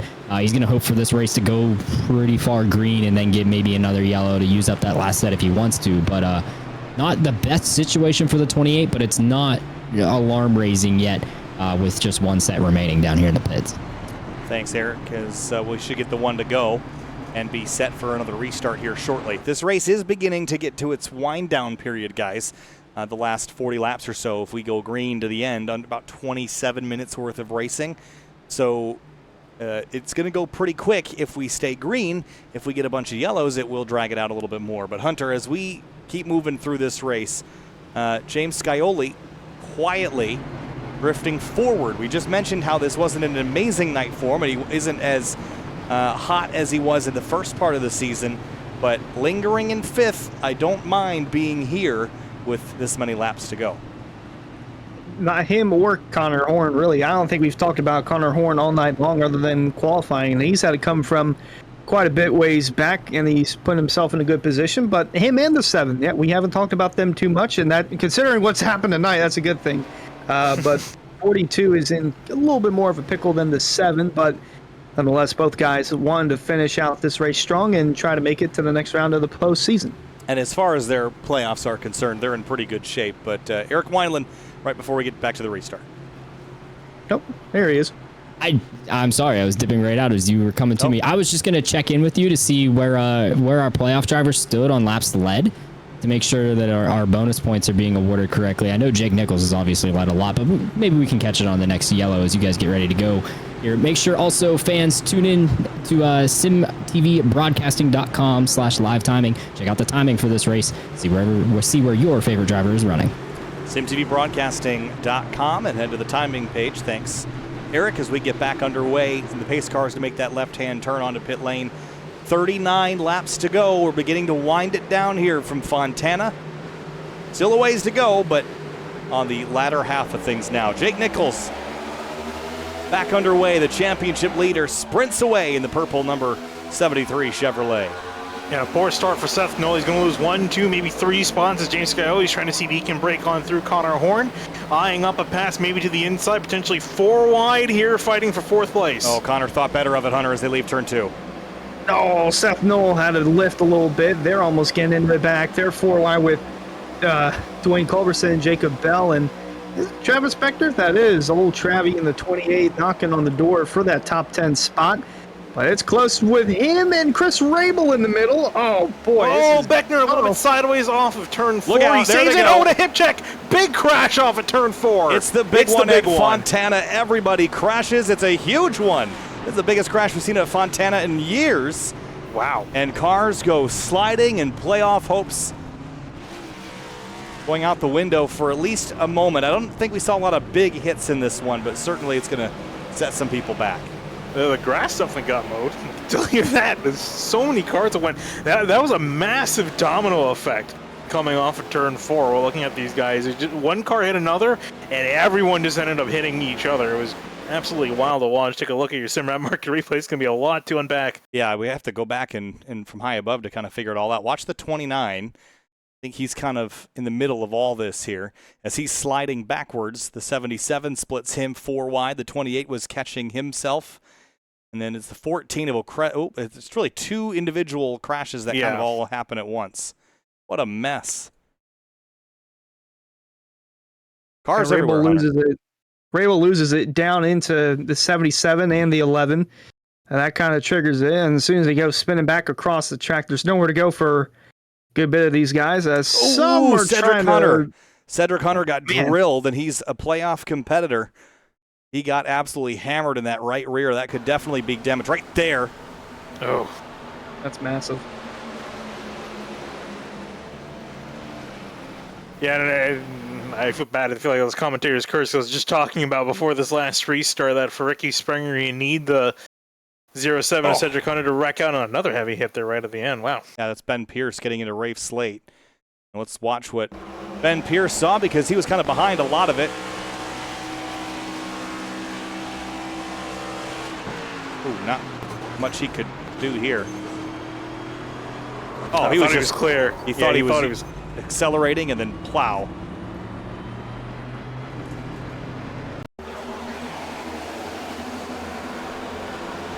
Actually, it looks like the 8 was turned by Ricky Springer. You saw him dodge it right there, and actually Springer got into the 8, trying to avoid this entire mess. And then also the 28 of Beckner was loose just prior to this, and then he gets hit. Oh, did the 11 get that wall on the inside? I think he might have missed it. I think he got way closer than he would have liked. So you know what? Beckner got through that relatively unscathed compared to Scioli. Yeah, no, it definitely could have been a lot worse, but wow, he got really close there. If he had gone the wrong direction, that would have been night over for the 11.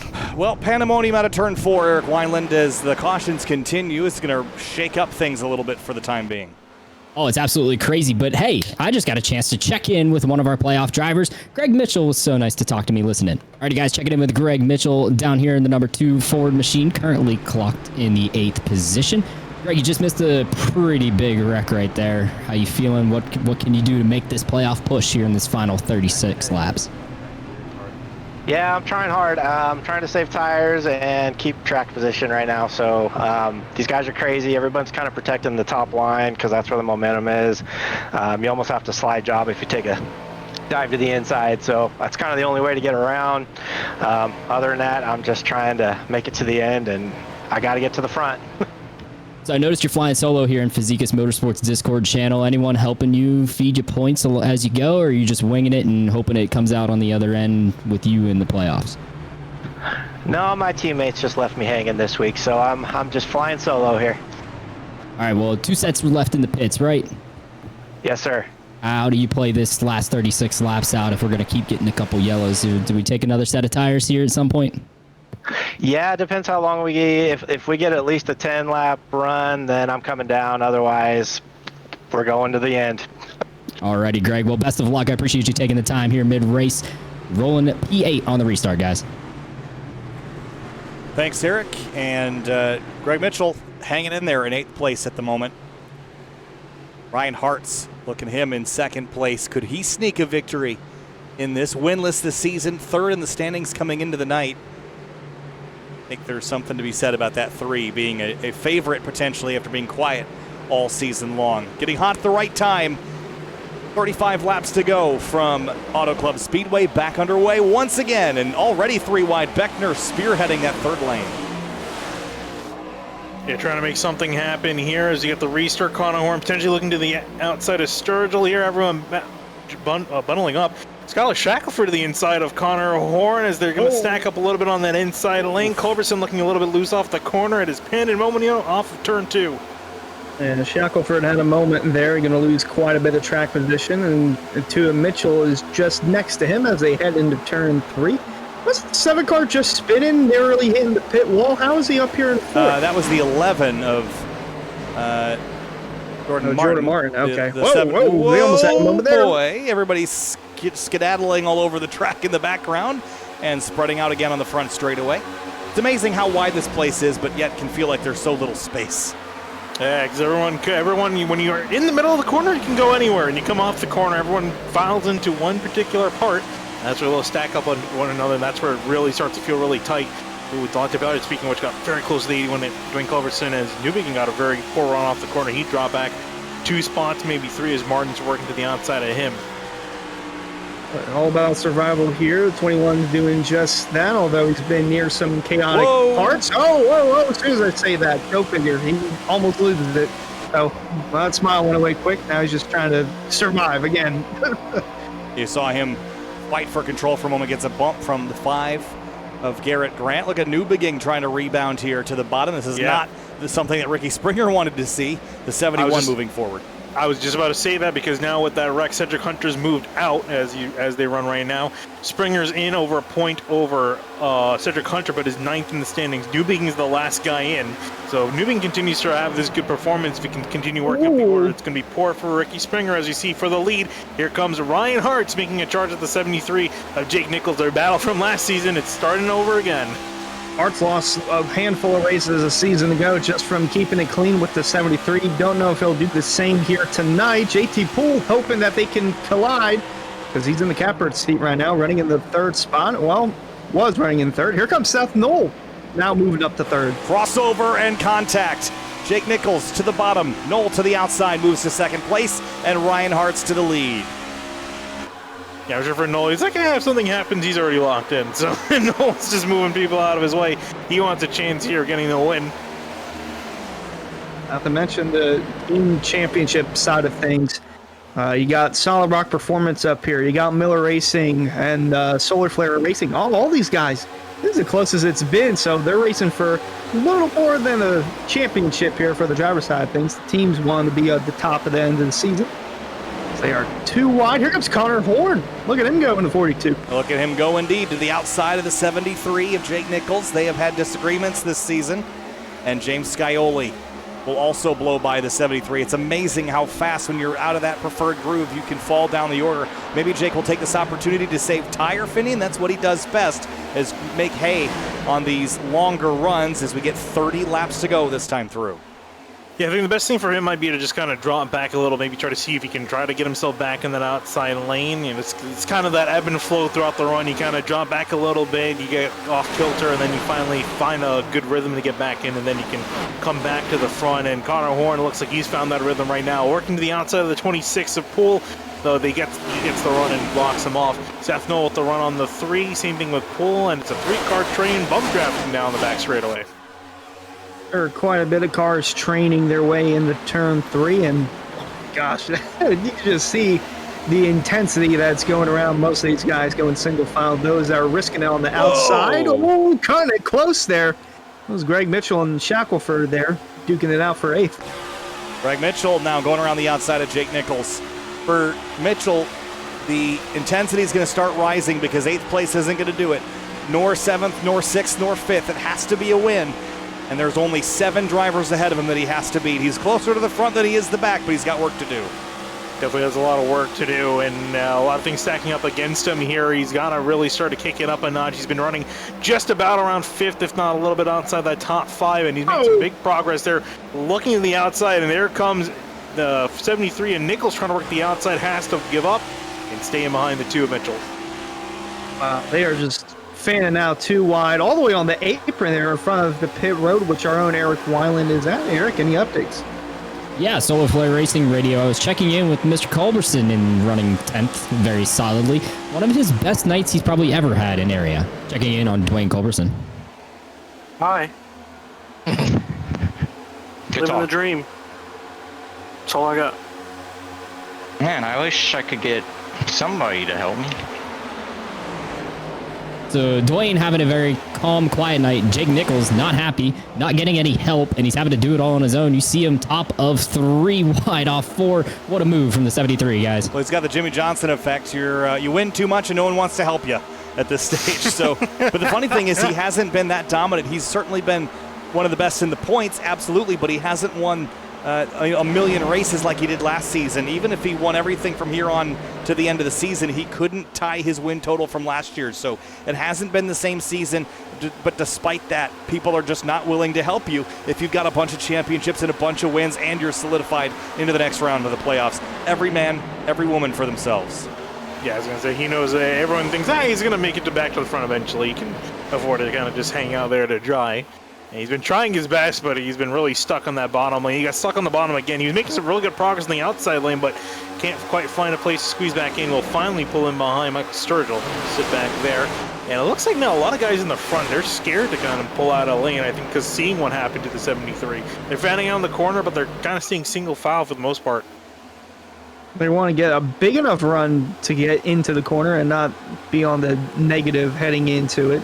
That's why you see a lot of guys going on the outside and not too many making a move to the inside. Although one of those to the inside is Delonte Ballard. He is on the cusp of a top 10 with teammate Dwayne Culberson in front, but he's currently door-to-door right now.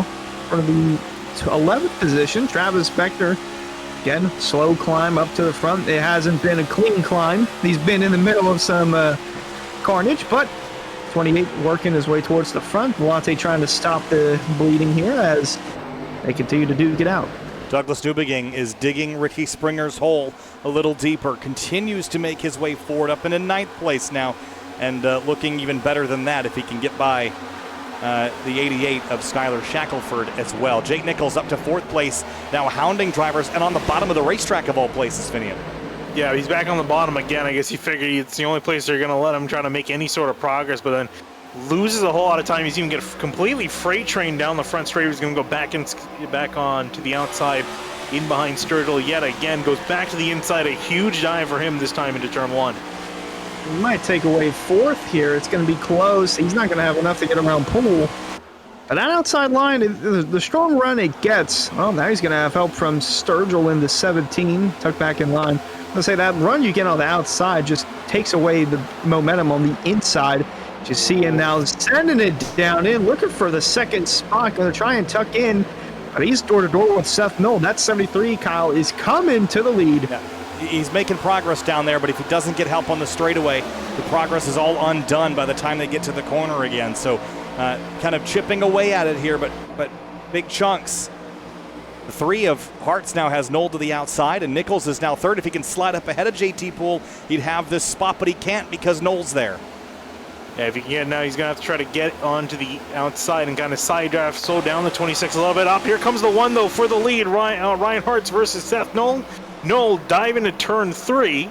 And can he do the slide job, complete the maneuver? It looks like he might. Hart's going to try to see if he can get around off the corner, but he can't.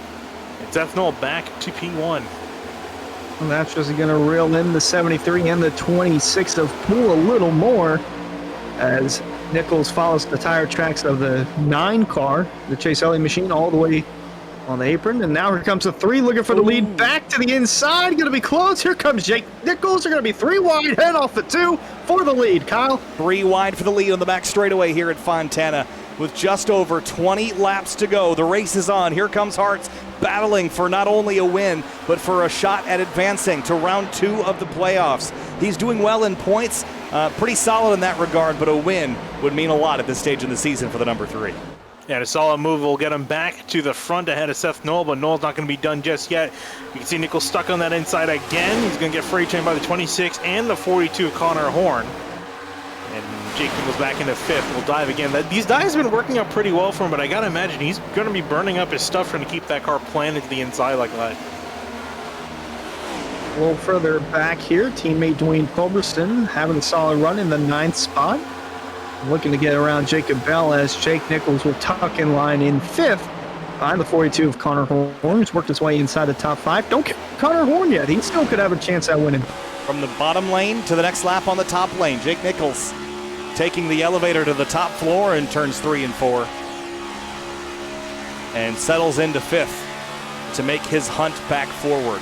To the bottom again. Here he goes. 20 laps to go this time through and passes 1, 2, 3 cars on the bottom into turn 1. Trying to see if he can get back on Knoll, but I think it's going to lose that progress all off the corner. And I can't imagine at some point he's going to have to change up the strategy because I think they're realizing what he's trying to do and they're really trying to pinch him to that inside lane. Greg Mitchell now coming up in behind 73 and in behind 2. Here comes the 17 of Sturgill who dropped back, now starting to make some forward progress back to the front. Mitchell still needs to get up to the lead if he wants to have a shot at moving on to the next round. He falls back to 7th. Sturgill will move into 6th. Then JT Poole just pushing the Chase Elliott machine of Seth Knoll. Not sure why it's in the Napa colors, but nonetheless, it's still quick as Poole's going to look to the outside, try to get a run. No dive to the inside from Jake Nichols, but he's looking for 4th from Connor Horn. Close to contact there, coming out 2. Remember, JT Poole has not won in the Cup Series yet, and he is in the playoffs. So this could mean a lot for him, but man, I'll tell you what. Jake Nichols is the mosquito in the ear of every driver in the top 5 right now because they just can't shake him. No matter how much they swat, he's still there just to their left side. Because they're probably going to whip out an electric fly swatter at some point in time because I'm sure they're getting annoyed with it every single time with him making a move to that inside because any moves that they want to make are cut off because the 73 absolutely sends it in there every single corner, every single lap. Not time to make friends. Again. Oh, he's going to try to clear the 26 across the nose. Oh, ooh, that was tight. Tight, but he had to do it. That was his best chance to come up in front of the 26. Moves into the podium spot for now. Now has his eyes set on Seth Knoll for 2nd. As the 2 battle for the lead, Knoll and Hartz side by side at a turn 4. 17 laps to go at the stripe. A bunch of weaving down the straightaway. 73 big run is going to get to the inside of Knoll. Can he get and dive? Oh, almost door-to-door contact with the 1 in the 73. Heading off to turn 1. Hartz comes in front of the 73 to cut him off. Oh, he won't hesitate to cut off the 73. Here comes Knoll on the outside. JT Poole going to have a nice run down the back as Jake Nichols still door-to-door. Boy, look at how that outside line is rocking and rolling. Now we're racing, boys. Coming to 16 laps to go. It is on up front. Seth Knoll back to the outside. Nichols on the bottom, very tight. He's washing up with that dirty air, almost gets into the 1 of Seth Knoll. That could have been a disaster there, but that killed off his run down the straightaway. Here comes JT Poole, big push to the back of Knoll. Can they get to the inside of Ryan Hartz? Eric Wineland. While you guys are watching this battle here on your picture, I just wanted to note, Hunter will remember this. There's a guy who's sneakily good here at Auto Club, and he's working his way into the top 10. He just cracked it up to 9th. Listen in. What happened that corner? Why did I get so tight? Did you feel like you got on the throttle a little bit too much at the exit?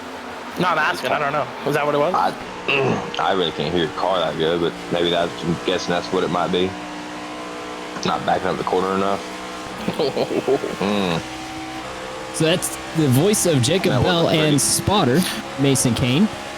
Additionally, you heard that little sly laugh there, guys. That's because Travis Beckner cleared himself up across Jacob Bell's nose, and he made him pay for it. Motored by him on the outside with a push from Dwayne Culberson. The Beckner machine back outside the top 10 but still solidly in the points battle. Meanwhile, this battle up front, guys, just continues to be oh so good. Thanks, Eric. It is an absolute dogfight here at the front. Everybody's everywhere in 3D space. Top, bottom, middle. I don't care where you are here at Fontana. You're in the mix if you're on the racetrack right now. The 7 of Scioli real slow in 3 and 4. Mitchell held up. The 42 of Horn gets a run. And for second place, Knoll, Nichols, Poole on top of each other down the front stretch. Yeah, Nichols got a great run, but nowhere to go. He's had the wall on one side, Knoll in front of him on the other side, and GT Poole also cutting his access off, and now Nichols going all the way up top near the wall, getting chased there by Seth Knoll up the racetrack. GT Poole trying to work on the bottom. Hards is loving this, because while they're all battling with themselves, he's trying to break away a little bit and get some clean air to his car. Only temporary, though, before either Knoll or Nichols sends it down in. Here comes Scioli trying to get underneath the 26 of Poole.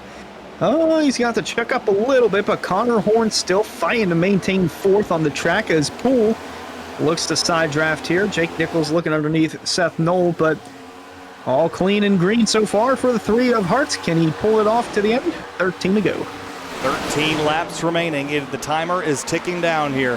Into turn 1, Ryan Hartz has the advantage. It's the largest advantage we've seen, and it's only 0.2 of a second, 2 blinks of an eye, and then behind him, the fight still raging on. The 26 of Poole now slots into 6th place. Scioli battling Horn for 4th. Yeah, I was going to say, Horn could potentially make some big noise here. He's finally got himself up the order. Same thing with Scioli, though. Scioli trying to get past him in the order of things. Nichols trying to get a run off the corner to get back at Seth Knoll. He's got a great run. Here comes the 73, looking to the inside. Oh, Knoll thought about swiping low, not going to do it. The 73 and Nichols going to send it down in, try to take away that spot. Hart's going to chop his door off as Knoll can have a strong enough run on the outside, might clear him on corner exit, and he'll do just that. Back into 2nd place for Seth Knoll. Where did he come from in the playoff picture, guys? A couple weeks ago, he was on the outside looking in, and it was a miraculous win from Poole at Chicagoland that launched him through to the 2nd round, and all of a sudden, he's getting hot at the right point, battling for wins in back-to-back weeks. He's got to beat 1 more driver ahead of him and about 5 more behind him, but it's 11 laps to the checkers. Here's how this is going to play out here, especially with everyone, the drama anticipating up here near the top of the field, everyone racing so hard. When is it going to boil over? Is it going to boil over? Because I imagine these guys are going to get only more and more frustrated here as we get to 10 laps to go next time by. We'll talk about Mr. Where did he come from? Where did Scioli come from? He had a run at 3rd. Going to tuck in line there for 5th for the time being. Oh, a little checkup there from Nichols and Horn. Poole going to try and get underneath. So is the 7 of Scioli. This 7 car has still got some life in it. They're coming off turn 4, coming to 10 to go, Kyle. While these drivers all fight for position to lock themselves in automatically to the next round, it is still the 51 of Ricky Springer. Good news for him. He can pick up 2 more spots. That would close the gap to Newbegin up to just 2 points. Douglas Newbegin is a couple seconds ahead of Weishart and Ben Pierce, but if he loses those 2 spots, he is not going to advance, and it would be the 51 of Ricky Springer. There's drama at the top of the field, drama in the middle of the field with the playoffs, and the way it's going to play out, a whole lot of drama here as we go 3 wide there for 2nd place. Scioli on the bottom, Nichols was, and Tucks back in line behind Knoll, who's on the outside. Oh, no, there you go, contact. Knoll into the outside wall. And there's Jake Nichols trying to take advantage of that, the one off the pace, and now is going to try to take advantage of the 7 side by side, Nichols versus Scioli for 2nd place. Very brief, but that's going to hurt the Knoll machine and his chances of winning as 73 going to tuck in line right behind the 7. And now Scioli has his eyes set on the leader, and look at that car in the back. Travis Spector slowly been making up ground, trying to catch up to the top 8. He might have enough time to jockey for a few more positions, but that 28 car's on the move. 8 laps to go this time through. Newbegin's advantage over Weishart is growing as Springer tries to run down the parked Rafe Slate and Connor O'Kresick machines. Here goes Poole by Connor Horn, and the front 4 are separating themselves as these 2 fight. Horn throwing it into the corner on the top side. He's charged in hard on entry. He's going to lose it on exit, though, as JT Poole gets by him now. And Poole just sliding in front barely out of the 42, actually clipped the wall. And for the lead. They're trying to make sure he didn't get there. And for the lead, here comes James Scully looking to the inside of Ryan Hartz. Hartz looking like he had solid control of the race, and Scully going to take it away from him on the inside. He's going to give him the spot, going to try and get a run on the front stretch, and maybe send it off in the turn one, but James Scully taking the lead at a proper time in the race, coming to 7 to go. Just led his first lap, and at the right time, Hartz behind him into turn one, and Jake Nichols is back as well. Nobody wants Jake Nichols to go on by, but Scioli, the winningest driver on the season, almost eliminated had he not had a good round tonight. Here he is in the picture. 6 to go next time by, as Hartz might lose one to Nichols. Yeah, Nichols got a great run off turn 2 in comparison to Ryan Hartz, and he's going to dive it in. Looks like the 3. It looks like he might have burned up his stuff here. Jake Nichols now past the 3. No, not quite. Here comes Hartz back on the inside with the rebound. Only going to encourage that, although it won't come to fruition as they cross the stripe with 6 to go. Boy, that 7 car, he might have been saving his tires as everyone else was duking it out. Not a bad strategy call there, but still plenty of time left for anything that can occur for the 7. Newbegin only has a 2-point advantage over Ricky Springer, but he's in a better spot than Springer is, closing on a group ahead of him and leading the group behind him. So he's in a good spot. We're coming to 5 laps to go, and Scioli now looks rearward and sees his biggest competitor for this title. Should he move on in the playoffs, which it looks like he should, Jake Nichols is going to be the one that he will have to battle to this championship finale. Yeah, I was going to say, it's been a constant back and forth between these two all season in the wins column. Nichols being very much more consistent than the 7, but really with the system, the wins matter a whole lot more, and Scioli's been leading that column and trying to see if he can get just that much more of a lead in the wins column here, if he can execute and keep that 73 in behind for just a couple more laps.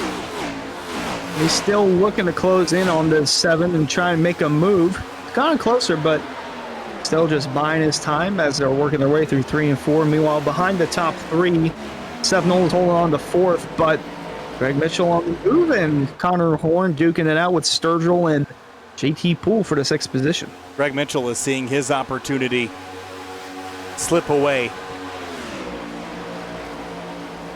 He needs to win this race to move on. 5th isn't going to do it, despite it being a very solid event for him. So Ryan Hartz on the radio just call out to Jake Nichols. He's like, Jake, you remember the last Auto Club race? Oh, hello. 3 wide. Oh, that was tight. Oh. Horn, man, maybe impatient with JT Poole. Oh, and he's also flashing ahead of them, too. That's got to be distracting. But yeah, JT Poole's flirting with inches along quite a few of these guys, especially with Connor Horn. It's the second time we've seen him cut him off in particular. As we look back for the lead, Jake Nichols trying to catch back up on Scioli here. 3 laps to go, and the 73 looking to the outside lane. Scioli going down low. It's going to be enough of a run for the 73 to execute the maneuver. Oh, we got tight, though. Got tight and up into the outside wall almost. Lost a bit of ground. He's going to try to gain it back on the straightaway with that big run, but it was a net loss for Jake that time through. They were almost dead even in lap time last time by, and Hunter, it's going to be 4 miles remaining this time by the stripe. Unless they get a quick yellow to come out. This is between the 7 and the 73. Hart's staying good in the catbird seat, but Scioli doesn't have this one locked up just yet. Jake Nichols going to try everything he can to get around the 7 of Scioli as they head into turn 1. A yellow would change everything and throw it all out the window. That's what the 51 of Ricky Springer needs. He needs Newbegin to fall back in some chaos. Otherwise, he is out with that crash with the 30 of Jeremy Miller. As I say, he also doesn't want to hear that Newbegin's just made up a couple more spots as well, so he's looking even more secure here as we look for the battle for the lead here, coming to the white flag. Jake Nichols up top, trying to see if he can get a decent run now out of turn 4 as they come out of that corner. Yep. White flag in the air. Does Nichols have enough of a run? He's going to look to the inside. There's Scioli blocking him down on the white line. It's now or never for the 73 of Nichols. When will he make the move, or will he wait till turn 3? Gonna send it down below the 7 in the turn 1, side by side for the lead, but the 7's too strong on the outside. James Scioli clings to it for now A mile remains at this Auto Club Speedway race. Jake Nichols slow out of turn 2. It's 1 car length stretching to 2. James Scioli had a horrific race at Chicagoland Speedway, almost taken out of the playoff picture, but Jake Nichols has nothing for him. 105 laps later at Fontana, California, not only is James Scioli through to round 2 of the playoffs, he is a winner and automatically advances. James Scioli will fight for a title, at least for 2 more rounds. He wins at Fontana. And some fantastic fighting on-track battle there between arguably the 2 top guys, the 2 Titans heading into this championship fight. Fantastic stuff between the 7 and the 73. James Scioli wins, and he only led the final 8 laps. Wow, that's crazy. I mean, he has been riding just about inside that top 10, top 5. Very quiet. I haven't really spoke a whole lot about that 7 until the second half of this race. And then just lit his tires up, got to the front. Adds to his win total, which is the most of anyone this season. It is now 5 of the 14 races that we have run this season. 2 more than Jake Nichols, who is the second winningest driver on the season. And this is celebration that Scioli needed. Last one at Indianapolis back 3 weeks ago. 21st at Talladega and 32nd at Chicagoland. This rights the ship and some.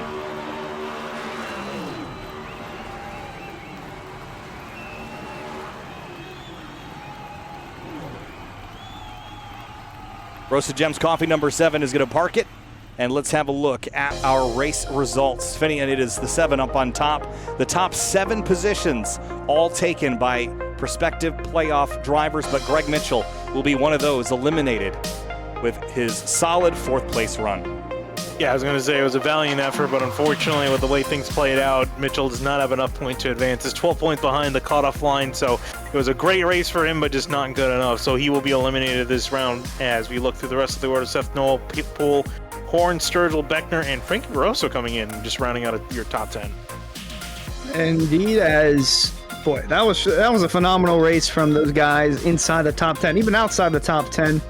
Delonte Ballard gets 11th, Doug Newbigging in 14th. Got to see if he might be in by a couple of points, but boy, overall, just fantastic racing all throughout the pack. Yeah, looking down the rest of the results here, Ricky Springer has to be so frustrated. 5 points down on Douglas Newbigging, but it was all because of a crash at turn 1 with the 30 of Jeremy Miller, who was parked for the contact. And Finian, this is why, because that move takes the 51 out of a title fight. Yeah, I was going to say that's really the big headline coming out of tonight. It's Ricky Springer, your title contender, fought in the championship for last season, is not even going to have a shot, not even going to make it past the first round due to that wreck. So that's going to be a big talking point. And that the 30 and the 51, I definitely think you could expect a rivalry between those two, if not for the remainder of the season, for quite a few races in the future. And also the 07 of Cedric Hunter eliminated alongside Michael Curran, who was not present tonight. So all that aside, let's talk to our top 3. And 3rd place in this one was leading up until the final handful of laps. Ryan Hartz, you're still winless this season. Oh, so close tonight. You were in position, led 23 laps, but couldn't quite hang on. What'd you need to beat Jake and James? Yeah, thanks for reminding me, Kyle. I appreciate that. Sorry. I don't know, just I was feeling really, really good out front, and I saw James was coming, so it was less than 10 to go. I was like, all right, I got to get going now, like, for really. And I tried to run middle, and James just went around me. So I don't know. Once I got behind both of them, it was just plowing. I couldn't keep up with them. I was hoping it would have been like last season where they wreck each other. I just go on through. But yeah, it's another one that gets away. Disappointing, but we're on to the next round. Thankfully, me and JT, we worked really, really well together, and I'm thankful for that, and everybody at SRP. But we'll head on to Richmond, I believe, and I'm glad with the speed I have right now, but tonight's just another one that got away. Another one that got away for Ryan Hartz, but you will live to fight another day as far as the championship is concerned. You're in round 2 of the playoffs, and we'll see you next week at our next round, which will be in Las Vegas a week from today. Las Vegas. Yeah, all right. Thanks, guys. Thank you. Jake Nichols comes home in second place, and last season, this was a very different result. This was coming into the final round, and you were wrecked while going for the victory. Tonight, you come up just short in second place. You have 3 wins on the season. James has had 5, but you're both locked into the next round of the playoffs, so the fight will continue. Your thoughts on tonight's race and round 2, Las Vegas and Richmond? I mean, tonight was fun. We were driving all hard. It's not my cup of tea because we have so much grip. It was already going to be kind of packed up for a little bit, for at least 10, 15 laps. But we had a really cool track temp. I think we were 75 here at the end. That shows. But I mean, I don't know. I did everything I thought I could. I mean, to me, that's a win because, I mean, you guys could probably see we'd go from 5th to 2nd in the corners and then get motored down the straight. I think Michael Sturgill is the only one that would even think about helping me down the straightaway, which, I mean, you're going to get that when it's kind of a momentum race. You're going to always stick up top, but I think if you see a guy that's that much faster in the corner, it might not be the worst thing to follow him sometimes. You might go to the front with him, especially if you're around that 6th, 7th place spot. I mean, what's the point in sitting there, you know? It's going to be harder for you to get to the lead if you just fall in line and stay there forever and ever until 5 to go, but I will take it. I mean, James ran good. He picked the perfect time to go through there because by the time he started moving through there, that's when everyone kind of started wearing their tires because they were racing me so hard the whole time. So he just picked us apart. He passed me with ease. I mean, I tried to set up a little run and nothing happened. He cleared, but hey, either way, we'll take it. Damage control for the team points. We probably lost a few points, but it's okay. As long as we stay right there on those guys, hopefully they make a mistake and we can take advantage. But yeah, Richmond, looking forward. I don't know. I wasn't great there last season, but obviously 5th was still good. You know, it's still great. I don't know if I'll win. I don't know if I'll even be in the conversation to win there. But at the end of the day, I just want to lock myself into the Final Four, and I think I can do that there. In good shape to do just that. Jake Nichols in the Solar Flare Racing 73, second place tonight at Fontana. Jake, thanks. Thank you. And it was his 5th win on the season, and James, things were not looking good after last week at Chicagoland, a 32nd place finish there. But all of a sudden, things come back around, and you win your 5th race of the season, lock yourself into that second round of the playoffs, and you right the ship. That's got to feel amazing. Yeah, it feels awesome. I still can't really believe it with like 25 to go. I think I was 15th. I just let the whole pack go because I was stuck on the bottom and going nowhere. And so I figured I'd just get behind all of them and just try and save my stuff. And I knew I had a tall task trying to pass all of them. I didn't really think I was going to be able to. And just kind of sat, rode around and saved my stuff and was able to slowly start picking them off. It's tough to pass out there. The top just gets lined up and they just side draft you and you get pulled back. So you kind of just have to send it in on the bottom. There were a couple times I moved up like 3 or 4 rows on the bottom and then lost it all right back down the straightaway. So definitely tough to pass out there. Just glad that I saved my stuff. And I thought when I got to the lead, I was going to be able to take a couple deep breaths, but there's just so much drag on this car and so much grip that Jake was able to keep it close and keep things interesting. Well, keep it interesting. He did up until the exit of turn number 4. But raced you clean, and you come out with another win on the season. Now you look forward to Las Vegas and Richmond. How do you feel about those 2 races before that season finale at Homestead on August 21st? Definitely looking forward to Richmond. I think that that'll be a good race for us, hopefully. Las Vegas will be a lot of draft again, so it'll be interesting for sure. A lot of drafting tracks in the playoffs. So, and with the amount of drag that this car has, you just don't want to get out of line. So hopefully I can just not get wrecked at Vegas and just kind of slowly get my way into the final round and run for a championship. All right, James Skyley, 5th win of the season, and we'll see you in round 2 of the playoffs. James, congratulations. Thanks, guys. I want to say a huge shout out to you guys for all that you do, capturing great finishes like that. Big thanks to the admin team also for what they do. I know there was some other things going on today, so thank you to them for all that. And then thanks to Lucky Ducks. Glad to have Doug make it to the second round. Unfortunately, Cedric got caught up in a wreck. And then huge thanks to Roasted Gems Coffee, Stream for No Kid Hungry, Ology Brewing, and RS Button Boxes. And hopefully we'll be talking to you guys again next week. Hopefully so, James. Congratulations. Thanks, guys. All right, guys, with the points reshuffle, that's going to put Jake Nichols, of course, still as the top seed. Then it's Ryan Hart, Seth Knoll, Travis Beckner, James Skyley, JT Poole, Connor Horn, and Douglas Newbigging is the one that will advance as Ricky Springer falls out, and Hunter Mitchell and Curhan out as we suspected coming into the night based on how things were going. Not good luck for the 51 by any stretch, but Douglas Newbegin gets a new lease on life. Yeah, I was going to say, it's crazy stuff coming out of this round with Ricky Springer eliminated and Michael Curran as well, unfortunately not able to show up. He was a heavy hitter. I mean, that's two of our championship four taking on this round, but we got some new players in Douglas Newbegin. JT Poole might be a sleeper, and Seth Nola as well. We got to talk about him doing very well in both rounds, winning the first round and then fighting hard here. Top 5, he might be definitely one to watch for the future. Without a doubt, as the next time we'll be live for the Cup Series, we'll go to Vegas, another mile and a half, so that should be interesting. Richmond, the short track, and then Homestead to close it out. Kyle, we're in the last stages of the season. It's only going to get better from here. Certainly are. Eric Wineland, your final thoughts on this race at Fontana and heading into round 2 of the playoffs. Same old song and dance right now. Jake Nichols at the top of the standings. He with 45 playoff points heading into the next round once more.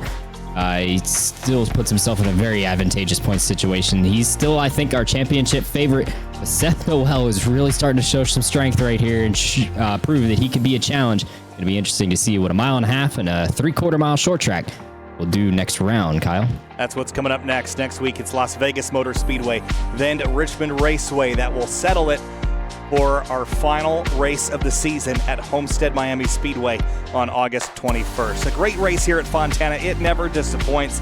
Big crashes midway, but a long green flag run to the end where James Scioli, Jake Nichols, and Ryan Hartz fought for victory in their 3 Chevrolets. We'll see you next week from Las Vegas, Nevada, but tune in tomorrow for the Area Truck Series as they head to their next round tomorrow at Phoenix Raceway. Before Thursday, we head back here to Auto Club for their last round of the playoffs. Last race of the first round of the playoffs. We'll see you next week right here on Sim TV for the continuation of the Area Cup Series.